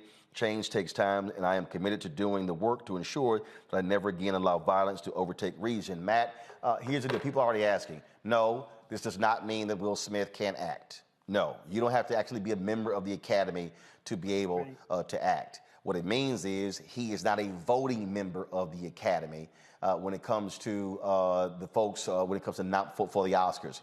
What it also means is, depending upon what the board decides, he's still eligible to be nominated for awards in the future. But the reality here, Matt, and I got people who are saying, well, you know, why are you still talking about it? Because the reality is, it is still news. It is still a news story. So whether we like it or not, it is still a news story. That's what it is, Matt. It's a news story. It's a news story involving two of the biggest entertainers in the world, as you said. And I think it's a news story that sheds a light on some of the things that we talk about here, including criminal justice. I'm a big Will Smith fan. I always have been. But the reality is he committed a crime in front of millions of people and was not arrested. The fact that LAPD went and asked whether they wanted him arrested is crazy if you think about it, because people get arrested all the time for things that are on video, and police develop probable cause days later and go hook them up. So I don't say that to make an indictment of Will Smith as much as I say it to say this is an interesting situation, and a situation that is obviously news because of who's involved. But it's also a situation that shows that, kind of to Michael's point, you know, everything that glitters ain't gold. But the reality is this doesn't happen to an average person. If you went up to somebody and slapped them at their job on a surveillance video, wherever you are, the police are coming and hooking you up. They didn't hook up Will Smith because he's Will Smith. And I don't know what you take from that, but that's what I think contributes to the fact that this is going to be a major news story because it involves such major people. So let me also say this, and this is the last thing I'm going to say on this before I go to my next story. And that is, I've got a couple of more stories before we end the show. Some of y'all in the chat saying, well, I'm tapping out till you cover some real news. First, we've been covering real news. First, we've been covering real news all day. The reality is, it is breaking news. Others are saying that, well, Roland, you shouldn't be covering this. Here's why y'all are wrong. The reason you're wrong is because, see, if we don't cover this, go to 7. If we don't cover this, then the voices that you are going to hear framing this largely don't look like me. And then the voices that you hear framing this and discussing this, those individuals, then they get to control what the narrative is. Now, see, I know some of y'all are sitting here saying, well, you know, I hear you, but guess what, y'all? The viewer count on our YouTube page has increased since we started this story. Mm-hmm. Yep. I just want y'all to understand. Monday, we had nearly 10,000 live viewers on YouTube alone because they want to hear this story. And we discussed it in the first hour. The moment I went to a break on Monday, we lost 3,000 viewers between going to break and coming back from break to begin our second hour. So one, you got to understand that. But here's also why I need you to understand why perspectives matter. And that is the same segment that we did on Monday, breaking down what we call the deconstruction of what happened. We then posted that video the next day on our YouTube channel. And I looked up the stats earlier. As a matter of fact, I'm going to see if I can pull it up right now. Here it is. I want y'all to look at, pull, you should be able to pull this up. It says, this video is appealing to a wider audience, contributing to 73% more views than usual. That deconstruction video that we did, where we offered a sound, reasonable, thoughtful discussion on what happened, it has gotten 56,849 views since published. Now, first of all, it's actually more than that. But it says that in terms of referrals, but it says your videos typically receive 8,000 to 32,000 in this same time frame. It's gotten 38,662 recommendations. That particular video, y'all, last I checked, has received, let's see here, 1.3 million views. 1.3 million views. And so that's important, again, because if we as Black-owned media, if we are not establishing the framework of the conversation, somebody else is. Right. And so I am willing,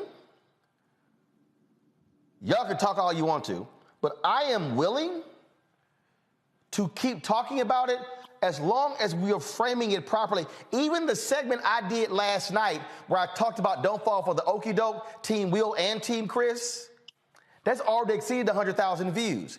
And they were, in fact, and I got to go ahead and do this. Yeah, I know I did not want to have to, I didn't want to go this deep into this here. But you know, I really, it bothers me when people say dumb stuff. It really bothers me when they say dumb stuff. Like, it actually pisses me off when they say dumb stuff. I had there's a state official in Texas. She's a state rep. She actually had some words for me on her Facebook page where she thought she was calling me out. Give me on one. She thought she was calling me out. And she had the nerve to say on her Facebook page, and she said this here, sharing my comment from another thread which said we shouldn't take sides on the issue and should be both Team Will and Team Roland. Nope, this is not Switzerland, Roland Martin. Time to pick the side of right. We can't just say the white man or the media is the reason for this fallout. Both of these men have millions of fans of all races who care about them. But it was only Will Smith who committed the battery against another black man who was simply doing his job. Blah, blah, blah, blah, blah. Come back. I just want y'all to know, if you look at this here, go back, that it's Sean Theory who said that. Now, some of y'all may be looking at me saying, well, Ro, who the hell is Sean Theory? Well, this is her Twitter page. Sean Theory is a Texas state representative. She follows me on Twitter. So I was sent Sean's comments, and yes, I had to respond. And this is what I said, because see, this putting in perspective why y'all need to understand why black media matters, black-owned media matters. I said, it's always wise for some folks to check their facts before they ever mention my name. Otherwise, I'm going to drop some CVS long receipts on you. Today, that means you, Texas Representative Theory. She posted on her Facebook page the following comments. I said, let me handle this now. And I did. I said, first, Representative Theory, I'm not Switzerland. I made my position on the Will Smith slap very clear on Monday, link attached. That video has gotten 1.3 million views on YouTube. I also warned folks not to fall for the Academy's CYA attempt, link attached. I then said to Representative Theory, second, if you actually listened to my segment last night, I warned black folks not to fall for the spin to try and blame Will Packer for asking Will Smith to stay. Now, what I warned folks about the okie doke is exactly what you are doing, Representative Theory. I am laying out the media games of shifting the narrative and trying to force us to pick sides. We should be Team Will and Team Chris. We should care about both. So actually watch and listen to what I said. And if y'all scroll down here, you'll notice she ain't responded. I think those CVS receipts did the trick. Folks, never ever go to we should move on if you don't understand how media has always controlled the conversation and controlled the narrative, and the media's framing of a story has the ability to shift public opinion one way or the other. No, I will not be sitting this out because I'm not going to let them shift and control the narrative. And that's why we have Black-owned media. When we come back, we're going to hear from Dr. Cecilia Rouse about the economic numbers that came out today. Then we're going to talk to the sister who's running for state superintendent in Georgia. I told y'all, down ballot races matter. Don't go anywhere. You're watching Roland Martin Unfiltered on the Black Star Network. Folks, Black Star Network is here. I'm real revolutionary right now. Support this man, Black Media. He makes sure that our stories are told. Thank you for being the voice of Black America, Roland. Stay black. I love y'all. All momentum we have now, we have to keep this going. The video looks phenomenal. See, there's a difference between Black Star Network and Black-owned media and something like CNN. You can't be Black-owned media and be scared. It's time to be smart. Bring your eyeballs home. You dig?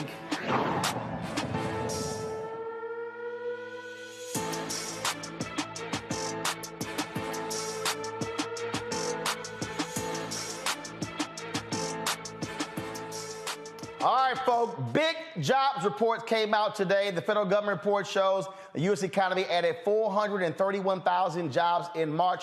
That brings the unemployment rate to a new pandemic-era low of 3.6%. The job gains were lower than economists had expected, but they still rounded up a solid first quarter for the U.S. labor market. President Joe Biden says that job creation has been at an all-time high since he has been in office. Over the course of my presidency, our recovery has now created 7.9 million jobs. More jobs created over the first 14 months of any presidency in any term ever. And that's striking. But what's even more striking is this. In March, the unemployment rate fell to 3.6%, down from 6.4% when I took office about 15 months ago. The fastest decline in unemployment to start a president's term ever recorded. In fact, there have been only 3 months in the last 50 years where the unemployment rate of America is lower than it is now. All right, the U.S. economy is now just 1.6 million jobs short of where it was in February of 2020 before the pandemic hit. Earlier today, I talked to Dr. Cecilia Rouse, the chair of the President's Council of Economic Advisors. Here is what she had to say about today's jobs report and the state of the U.S. economy. All right, this is Dr. Cecilia Rouse. Big Friday for the economy, for the White House. Surely, as the top economic voice for the president, you must feel pretty good today. Well, today was a day when we got the jobs report, and it was a good day because it reaffirmed the strength that we believe we were seeing in the U.S. economy, where since we learned that in March, the economy created an additional 400,000 jobs, which means that over the last 3 months, we've created over 500,000 jobs per month. So this has been a very strong economy, largely thanks to the American Rescue Plan, the effectiveness of our management of the pandemic, supporting households, supporting businesses, and it reflects that we've got a resilient economy that is positioned to weather the shocks that may come in the future. It's been very interesting as we've been looking at how this has been unfolding. And it's not just the jobs reports that come out, when we also have the adjustments made when it comes to the job reports. I remember last year, I guess it was November and December, and folks were like, oh my God, this report is so awful. And I was sitting there going, yeah, I might want to breathe. And then 2 months later, then it was adjusted.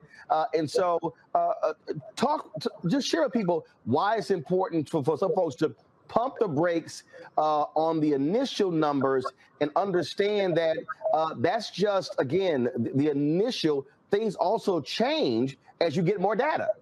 Absolutely. So I won't go even further than that. So at the Council of Economic Advisors, we say every month, well, we study every month and we think about every month and try to understand what's happening in any one month. We don't like to focus on 1 month for that reason, which is that these data are the initial read. There will be a revision to these data. For example, the Bureau of Labor Statistics has added up. They've looked back on January, February, and combined in those 2 months, they've said actually the economy added an additional 95,000 jobs in those 2 months. So the Bureau of Labor Statistics, they said when they briefed us yesterday that the response rate, they don't have all of their data in yet. They will have additional data that they will have in. They will revise upward or downward, but they will revise their estimate next month as well and the month after. In addition, these are estimates of the economy, and so they use techniques to try to understand what is happening that's usual or not unusual in any 1 month.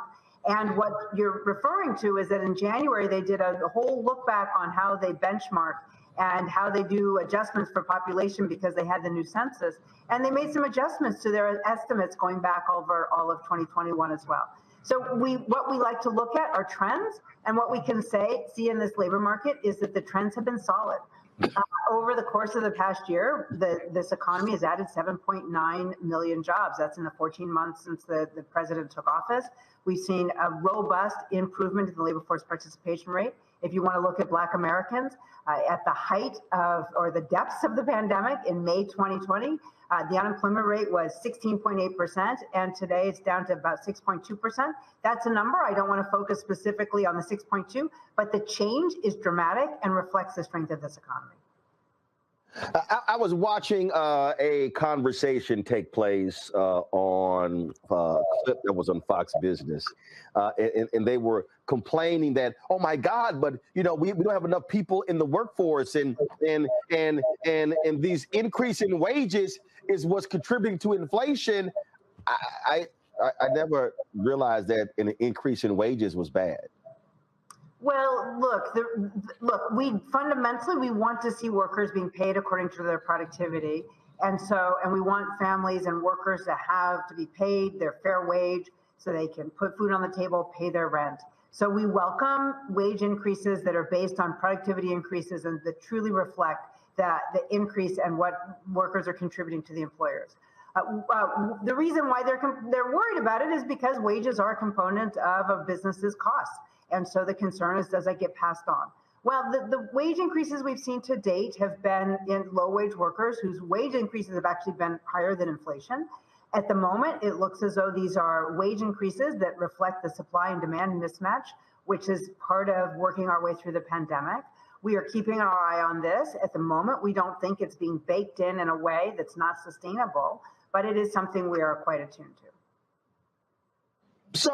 So explain in layman's terms, and I'm always trying to use my show as Civics 101 for folks to understand where we are. And even at the news conference today, reporters were shouting to the president, what about inflation? What about inflation? And just give folks an understanding of really why we are at the point now with inflation. I have my own view, and that is we had companies that were that were nailed significantly economically in 2020 and 2021. You're seeing price increases because they're trying to make up all the money that they lost. And bottom line is this year, when you've had supply chain demands, we still have it, where you have a robust people want goods and services, but you don't have enough and you're not making enough. Guess what? The cost of goods are actually going to go up.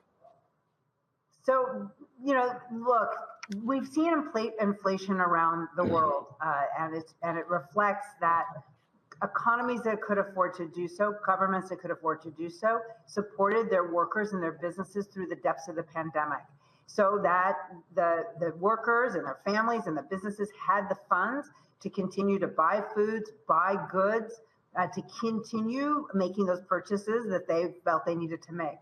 At the same time, though, so we had demand was supported. At the same time, what we learned through the pandemic is that the supply was challenged. It was challenged because those very same workers who were, might have been affected by COVID, or in China, they closed down factories, were unable to keep up with the demand. When you have a supply-demand mismatch, so you have too much demand chasing the limited supply, as you pointed out, you're going to have price increases. Americans bought more goods than is typical. Those goods have to be shipped. They have to be built, they have to be shipped, they have to be transported over land to be put into stores or delivered to one's house. And we had record amounts going through our ports, and the system couldn't quite keep up with the robust demand. That will work itself out. But on top of that, we have the Russian invasion of Ukraine.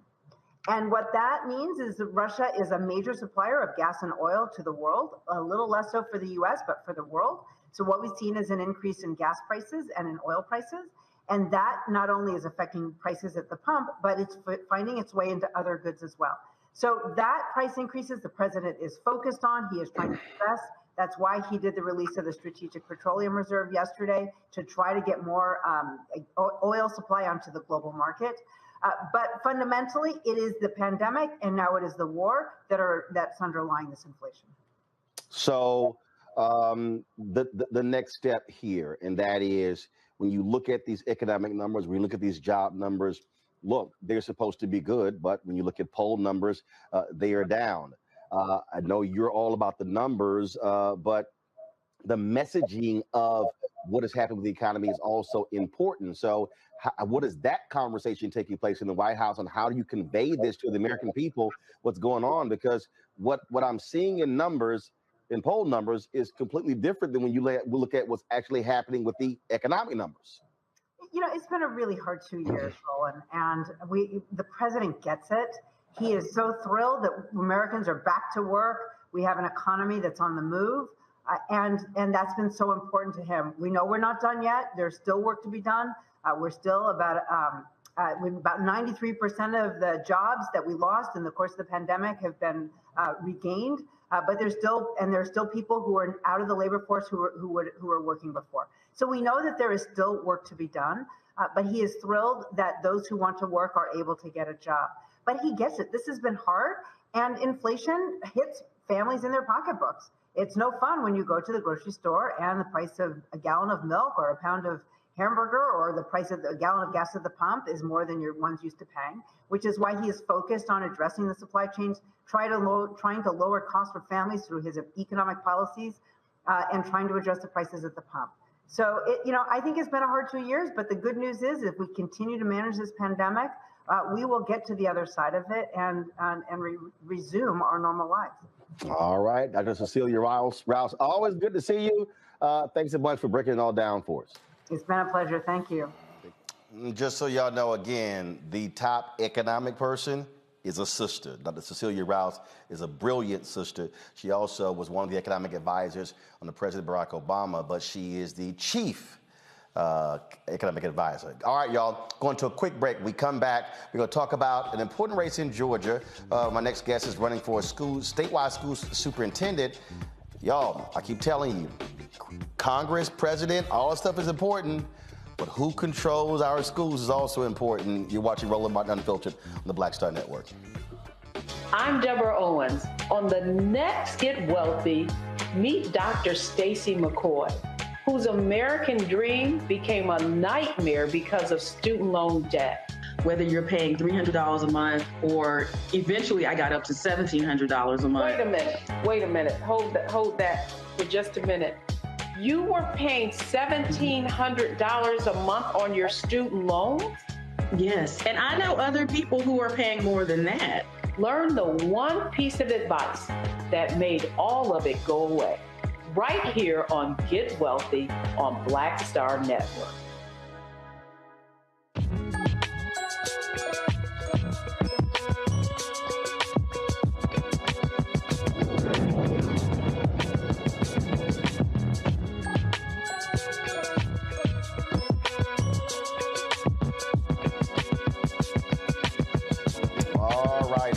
course, every election matters, every single one.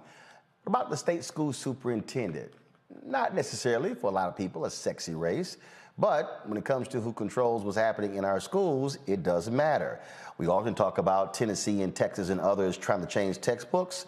Education is one of the top targets. We saw that last year in Virginia when they began to target school boards of a critical race theory. We can go on and on and on. In Georgia, 5 candidates, they're running to unseat the incumbent, Richard Woods, for state superintendent. Alicia Thomas Searcy is one of them. She joins me now from Atlanta. Alicia, glad to have you here. You have been very much involved in education, working in the charter school space and others. Just walk people through who have no idea what a state school superintendent does. Thank you for having me on, Roland. And thank you for saying, first and foremost, how important this race is. The state school superintendent is responsible for managing the State Department of Education and laying out all of the rules from the State Board of Education. And so, as you also may remember, I'm a former state legislator. I served in the Georgia House of Representatives for 12 years. And when I passed laws that were related to education, the Department of Education and the State Board had to promulgate rules that then were pushed out to the schools to have to implement. So the state superintendent is one of the most critical roles in education because they are leading the state schools. They're helping to set policy. And even more important than that, when the policies and laws are passed, they're responsible for setting those rules and giving guidance to those school districts. And so, obviously, Georgia, red, somewhat purple state. This is going to be a huge election. Obviously, Senator Raphael Warnock trying to get reelected. You've got Republicans who are trying to rally behind Herschel Walker. You've got Stacey Abrams going to be running against whoever wins, likely Brian Kemp. There's going to be a lot of interest. And also, those two could have significant coattails that could help you or one of the other candidates. Now, first off, there are 5 folks who are running. Is there a primary or is there an open run? Yes, there's a primary on May 24th for both parties. And of course, whoever wins the primary faces the other party in the general in November. So, are there any other African Americans who are running for state school superintendent? Yes, I am the only Black woman, however. Okay. All right, then. And so it's going to be, a lot of the teachers are going to be on Georgia, and we expect a massive turnout in the state. Yes, and you're right. When you talk about my Spelman sister, Stacey Abrams, my Morehouse brother, Raphael Warnock, they're going to lead the ticket, and I frankly think lead the state. But it's going to get a lot of interest. People care a lot about Georgia, and as we know, the balance of the U.S. Senate hangs with Georgia, right? So who wins this U.S. Senate election matters, and every other policy at the federal level matters based on who wins in Georgia. And so the stakes are extremely high. And Roland, I would argue that when it comes to education in the state of Georgia and frankly around the country, education ought to be right up there. Families around this country and obviously in Georgia are talking about what they want in our education system. And we still have fights here. Today, we had the legislature pass 3 bills. You talked about Virginia. There's a playbook happening in this country, and Republicans are playing it. And so they're trying to ban certain types of books, ban the type of conversations you can have about race in classrooms. The Parents' Bill of Rights, that if you actually read the bill, it sounds like it's going to be a big deal, but it's frankly just reinstating all of the rights that parents already have. But Republicans have figured out that if we engage parents, if we talk about how they need to be empowered and they need to have more decision-making in classrooms and what's being taught, then they get fired up. And so Republicans have learned that, and they're trying to turn them out. And the key is turning out our people and making sure that the right people get in office, because it's just too important right now when we think about the quality of education, or sometimes the lack thereof, in too many of our schools. Questions from my panelists. Let's see. I'll start with Matt. Well, good evening, and thank you for coming on and elucidating us as to what's going on in your campaign. And the question I had for you is, what do you find as the primary issue facing Georgia students now that when you get elected, you'll have to address day one? So I'm going to answer that in two ways. First and foremost, I think the biggest problem is how we politicized education. When we are dividing ourselves, who supports charters and who doesn't. Who's supposed to talk about CRT and who's not. At the end of the day, I sympathize with teachers, and I would argue that's probably one of the most critical issues. Teachers are burned out. They are tired. They need mental health support. We've asked teachers to do way too much in the last couple of years without any real resources. I think about the fact that teachers have had to teach virtually first without any real training. How it is that in 2022, we don't provide the teachers the support that they need to learn how to teach in an age of technology is beyond me. And so I actually had a town hall meeting last night with teachers across the state. And it was heart-wrenching to hear their frustration, their sadness, how disconnected they feel. They don't feel like we respect the profession anymore. And so if we don't get it right for teachers, if we don't pay attention to what they need, how are we expecting education to work in our state? Let's see here. Kelly. Sure. So in that same vein, what does the ideal educational system look like for you? And how do you plan on getting the state of Georgia to reflect that plan as closely as possible? That's always, the complex question that requires a complex answer. And let me say, as a former superintendent, so I served in the legislature 12 years, served as a superintendent for 3 years, and I can tell you what worked in the schools that I led. First and foremost, starting with having excellent school leaders. All of the adults that are standing in front of our children have to have high expectations for them. I don't care if you're in a charter school, a traditional, magnet, whatever it is, you have to have adults who have high expectations for kids. Time out for, well, they're poor, they have social issues, we can't teach them. No, we've got to make sure that those high expectations exist for all children. Secondly, we do have to acknowledge that kids are coming into our schools with some real challenges. And as much as we like to just, let them come in and shut the doors and say, forget what's happening out there, that's not the reality that we face.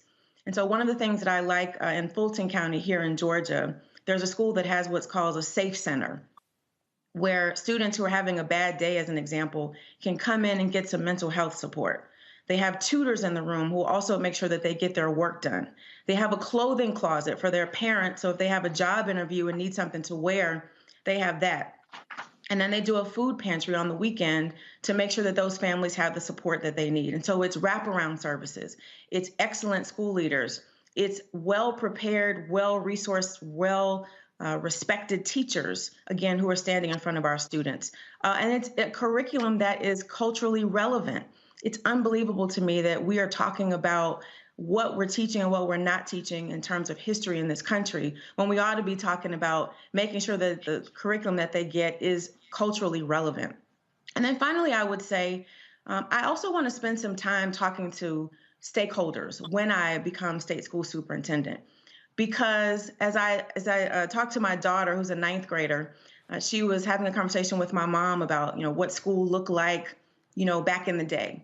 And as my mom described to her essentially the same educational environment that she is in 2022, I thought about the fact that if you were to Google what a school looked like in the 1700s, it looks exactly like it does today in 2022. And so I believe that we have to reimagine what public education looks like, because if we're trying to give a telegram education to a TikTok generation, we are sadly mistaken. Michael. All right, Sister Alicia, thanks for coming on today. So can you talk about, in this climate of anti-critical race theory laws being passed in various states, and this push, and you have white parents showing up at school board meetings acting a fool over something that's not even taught in schools. How does this play into the curriculums that you're going to help shape, and how history, especially the history of Reconstruction, is being taught in schools in Georgia? We know Georgia's a former Confederate state. So how does all that come together under a Alicia Thomas Searcy administration? It's a great question. I think you first hit the nail on the head that CRT is not being taught in our schools. And if you ask Republicans to even define what is CRT, they cannot tell you. That's a problem. So first, it's acknowledging that this is really just a distraction. This is something out of a playbook. When politicians don't have any solutions to solve problems, they come up with distractions. And that's what this whole CRT conversation is. What concerns me, though, is the fact that there are teachers in school districts today who are fearful about teaching just the basics of American history, just the basics of our state standard that does require them to talk about Reconstruction. It does require them to talk about slavery and the civil rights movement and Jim Crow, and of course, the contributions of African Americans in our country. And so what does that mean for a state school superintendent?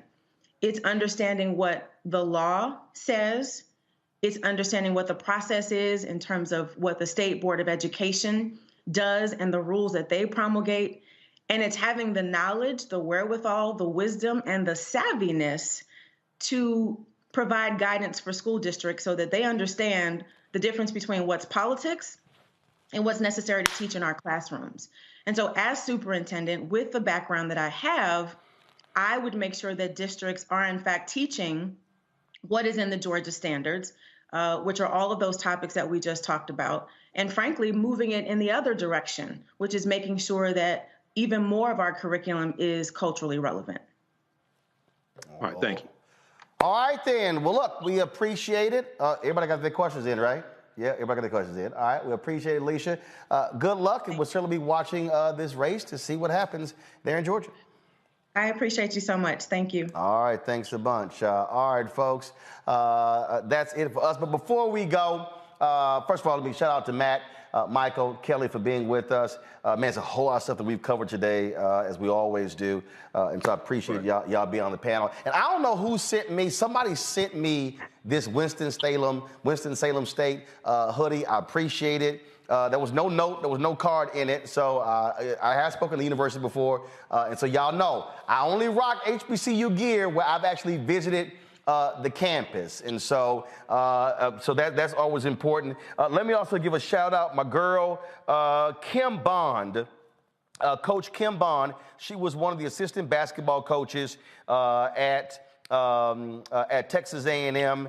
They hired somebody else to actually be the head basketball coach there.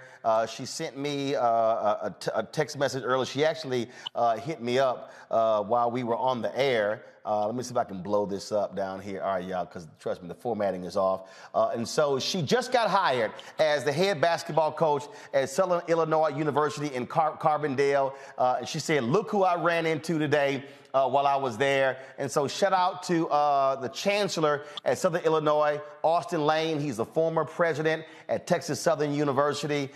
He's now the chancellor there. And so a great shout out to him. I was texting him. He's a phenomenal brother. He did a great job there. The TSU people screwed up letting him leave and running him away, but that's what happens. What, Matt? What's up? Can I shout out my boy today? My son is 12 years old. My son, Stoney. Just want to wish him happy birthday. Love you, son. Happy birthday to Stoney. All right. Matt shouting out his son, who's a future alpha. All right, then. So, yeah, shout out to Austin Lane, Lauren Lane. But, again, Coach Bond at SIU, congratulations to you. And let's see, Kelly, you got a shout-out. Michael, you got a shout-out since Matt, doing shout-outs. Y'all got something? My son, man. No shame in that. I got you. I let you do it. It's all good. Appreciate you, brother. Shouting out the makers of this amazing Bowie State hoodie. Anything Bowie State I pick up, it's by Gaines. Yes, Gaines. Lord, you might want to know who the hell it's from before you read it. No, I had it and then I forgot it, but it's on the shoulder. But I will post it in my Twitter so that everybody can go and get one. Right. They already sold out. So when the next thing drops, y'all need to get yours. All right, Michael, go ahead with your shout out. Come on, you got something. I want to shout out you, Roland Martin, and the Bring the Funk fan club for funding Black-owned media and the stories that you've covered this week, especially with Black news channel going bankrupt and being off the air. You're covering stories that mainstream media is not covering. So I want to give a shout out to you and the Bring the Funk fan club that is financing this as well. Yes, indeed, indeed. So absolutely. So we appreciate that. And so before I tell y'all what happened last night, so I don't know about y'all, Matt, Michael, and Kelly. Matter of fact, let me ask y'all this question: have y'all ever experienced being at a workplace and put something in the refrigerator and somebody else eat or drink your stuff? Y'all ever experienced that? Matt, you ever experienced that? I might have done it if I'm honest. Man, let me tell you something, dog. I came to work today. I had some leftover food yesterday from Cheesecake Factory. I had a business meeting. And so I was like, man, I said, I ain't going to eat at the house. I'm going to come in here. Oh, yeah, Ariel. Oh, yeah. Ariel, let me explain something to you, Ariel. Everything might come on the air. Ask Henry. Oh. We were at TV One, and Henry made a comment, like in the back of the studio, that I didn't know you couldn't put aluminum foil in the microwave. Now, he said he was joking. I heard it on the set, and yes, I came back live and talked about it. He had his family members calling, Petey, how you didn't know you couldn't put no aluminum foil in the microwave? So I came in here. I said, yo, I'm going to heat up my food. I said, I got a cold bottle of Snapple in the refrigerator. How I want the disappointment. I'm talking no. I'm talking about. Look, I felt like Della Reese in Harlem Nights when she was like, she said, "Where's the goddamn orange juice and the hash? You see those orange juice and the hash in here? Got my mouth all set with some orange juice and hash." I'm sitting there like, yo, I'm about to heat my food up. Get me my cold bottle of Snapple. Why I walk to the refrigerator? We got 2 refrigerators, y'all. 2 refrigerators. Matter of fact, since we live right now, let me show y'all this here. I'm about to go ahead and show. Y'all got the camera? Follow me here. Man, follow me here. I hope it goes over here. Man, I come in here. Y'all tell me if the picture goes out. Man, I come in here. 2 refrigerators, y'all. I go to the refrigerator, to the top. See the refrigerators? I go to the top. No Snapple. Now I'm sitting there like, where in the hell is my Snapple? I come back, Ariel, who just started working here, she knew. Ariel goes, oh, I got it. My bad. She said, I thought I put it in there. I said, Ariel, how in the hell you put something in there? You are not airing her out. Oh my God. I said, Ariel, how you didn't know? Put me back on camera 1. I said, Ariel, how you didn't know? She said, well, no, I normally drink that, but I thought I put it in. I said, Ariel, do you remember putting it in? She was like, no. She said, oh, but it ain't, she goes, it ain't open yet. That's Ariel right there. She goes, it ain't open yet. So she walk in here with the Snapple, hot-ass bottle of Snapple. Must have been on her desk for like 4-5 hours. I'm sitting there thinking I got me a cold bottle of Snapple waiting on me for my lunch. Yeah, y'all, right. I was like, Aaron, are you serious? So we got a new rule now, y'all. We got 2 refrigerators in the kitchen. The left refrigerator, Ariel, is mine. The right refrigerator is for the rest of y'all. If y'all refrigerator fill up, y'all go to the bottom shelves and start there and come up. But leave the first 2 shelves. Anything on the first 2 shelves is mine. Don't touch it. I'm sounding like my daddy. Look, don't touch what's on the first 2 shelves of the refrigerator. We straight? Now, your whole family watching. Now they know. They told you, girl, how you didn't know the leak? Y'all, she talking about, oh, I didn't even realize I didn't put it in there. You didn't buy it? How you? Man, anyway, okay. All right, y'all. I just had to go ahead and, let her know. You feel better? Yeah, I feel better. I feel fine. Okay. I feel fine. Now, y'all, All right. Now, y'all remember last night? Y'all remember last night? I was shocked. Errol, like, she's shocked right now. She like, damn, yeah, Errol, this a black ass show right here. This the blackest show you have ever, right. You ain't never seen this on ABC, NBC, CBS, CNN. No, this is black. This is blackity black, black-owned media. So last night, y'all, we were on the show, and somebody texted me about saying, I can't believe you're not at the Jodeci Charlie Wilson New Edition concert. I was like, what? I was like, are you serious? I was like, damn, I didn't realize they were in town. So we sitting here, and I was like, man, I'm texting my boys. I'm sitting here, hitting them up, trying to figure out, and I'm like, then I tell Alex, hey man, take my phone. Alex, he over there, he calling them. I'm trying to get him on the line. And so we end the show last night. And so the staff, they were sitting, I cussed them out because they didn't even tell me they were in town. Carol Gant, who's the supervising producer, Carol, yeah, I'm calling names. No, thank you very much. Carol Gant, like, oh, I ain't realized, we had a show. I said, Carol, I could have ran something to go to the damn concert. That's my folks. So I said, well, look, I'm gonna go ahead and just go on over there. I ain't had no ticket. I ain't had nothing, but I am the man. So I just rolled up in there, told him, I said, look, I'm here to see my boys. Just take me backstage. And yes, so to all of the security people at Capitol, what's that called? Capital One Arena? All y'all black. All y'all watch Roland Martin Unfiltered. So they walked me to backstage. I saw my boys. And so I sent the staff the photo y'all just saw right there, me right outside Uncle Charlie's dressing room. And so I got to see them. I got to see my boys, New Edition. We got a chance to talk. Johnny Wilson, Johnny Gill. I hollered at Serena Williams, their sister Isha Pierce last night with the Price, with a great conversation as well. And so it was good to see everybody. It was all good. And so since Carol didn't tell nobody nothing, I'm gonna go ahead and do this, y'all. I'm gonna go ahead and just, and look, they couldn't go. They couldn't go with me. Because see, y'all need to understand something. When you ain't got no ticket, you don't bring 2-3 folks with you. I see, I know some of y'all are real black. Y'all got entourages. I know Kelly, Kelly, you probably be rolling with like you and Kelly be like, hey, Roland, I want to swing by. How many with you, Kelly? Me +5? Hell no. Absolutely It can't be not. 6 of y'all.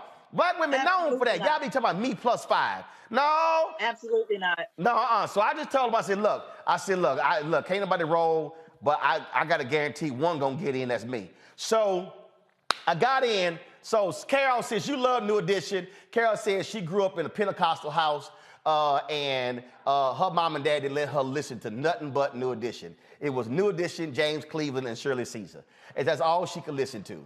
And so I did this here. I shot a little video last night for Carol and the crew. Hey, my bad. Y'all couldn't roll with me, but I did bring a little new Edition for y'all. So y'all go ahead and experience just a little bit, y'all. Can You Stand the Rain? Go ahead.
should have seen Matt. Matt was over there singing. Matt was having some flashbacks to Can You Stand. Matt, I saw you, Matt. Man, I see everything, Matt. Y'all, Matt was having some college flashback. Matt was like, oh, Matt was even, he was about to do this, y'all. Matt was about to do this. Matt almost did this here, y'all. He almost went. I saw you, Matt. I saw you. I saw you. Yes, sir. Oh, man. All right, y'all. I'm not going to play the whole video. I just want to go ahead and give y'all a little taste. If they come to town, they're going to be in North Carolina soon. So, y'all, man, go check out my man, Uncle Charlie Wilson, New Edition, Jodeci. Maxwell, here tomorrow night. I'll be there. This time I got tickets. So, Max, I appreciate that. Good job. So, I call ahead, Max. So, Maxwell, Anthony Hamilton, we got that. That's it for us, y'all. I appreciate everybody being with us. Great week. Thanks for checking everything out. All the folks who give to the show, man, y'all are doing a phenomenal job. I got to go home, open all them letters, the cash, them checks, and the money orders. But a lot of y'all been giving online as well. I'm going to do a shout out on Monday to all the people who have given in the last 24 hours. Right now, we always close the show out with our Bring the Funk fan club. I appreciate it. And right after the show, we're going to have our 5th part of our Ghana docuseries. Be sure to check it out. And then next week, we'll be debuting our Liberia coverage. So again, a lot of things happening here at Black Star Network. Y'all got to download the app. Apple phone, Android phone, Apple TV, Android TV, Roku, Amazon Fire Stick, Xbox One, Samsung Smart TV. That's it. All right, folks, we about to bounce. Y'all have a great weekend. Have a great April Fool's Day. I'm going to see y'all Monday. Hang in there.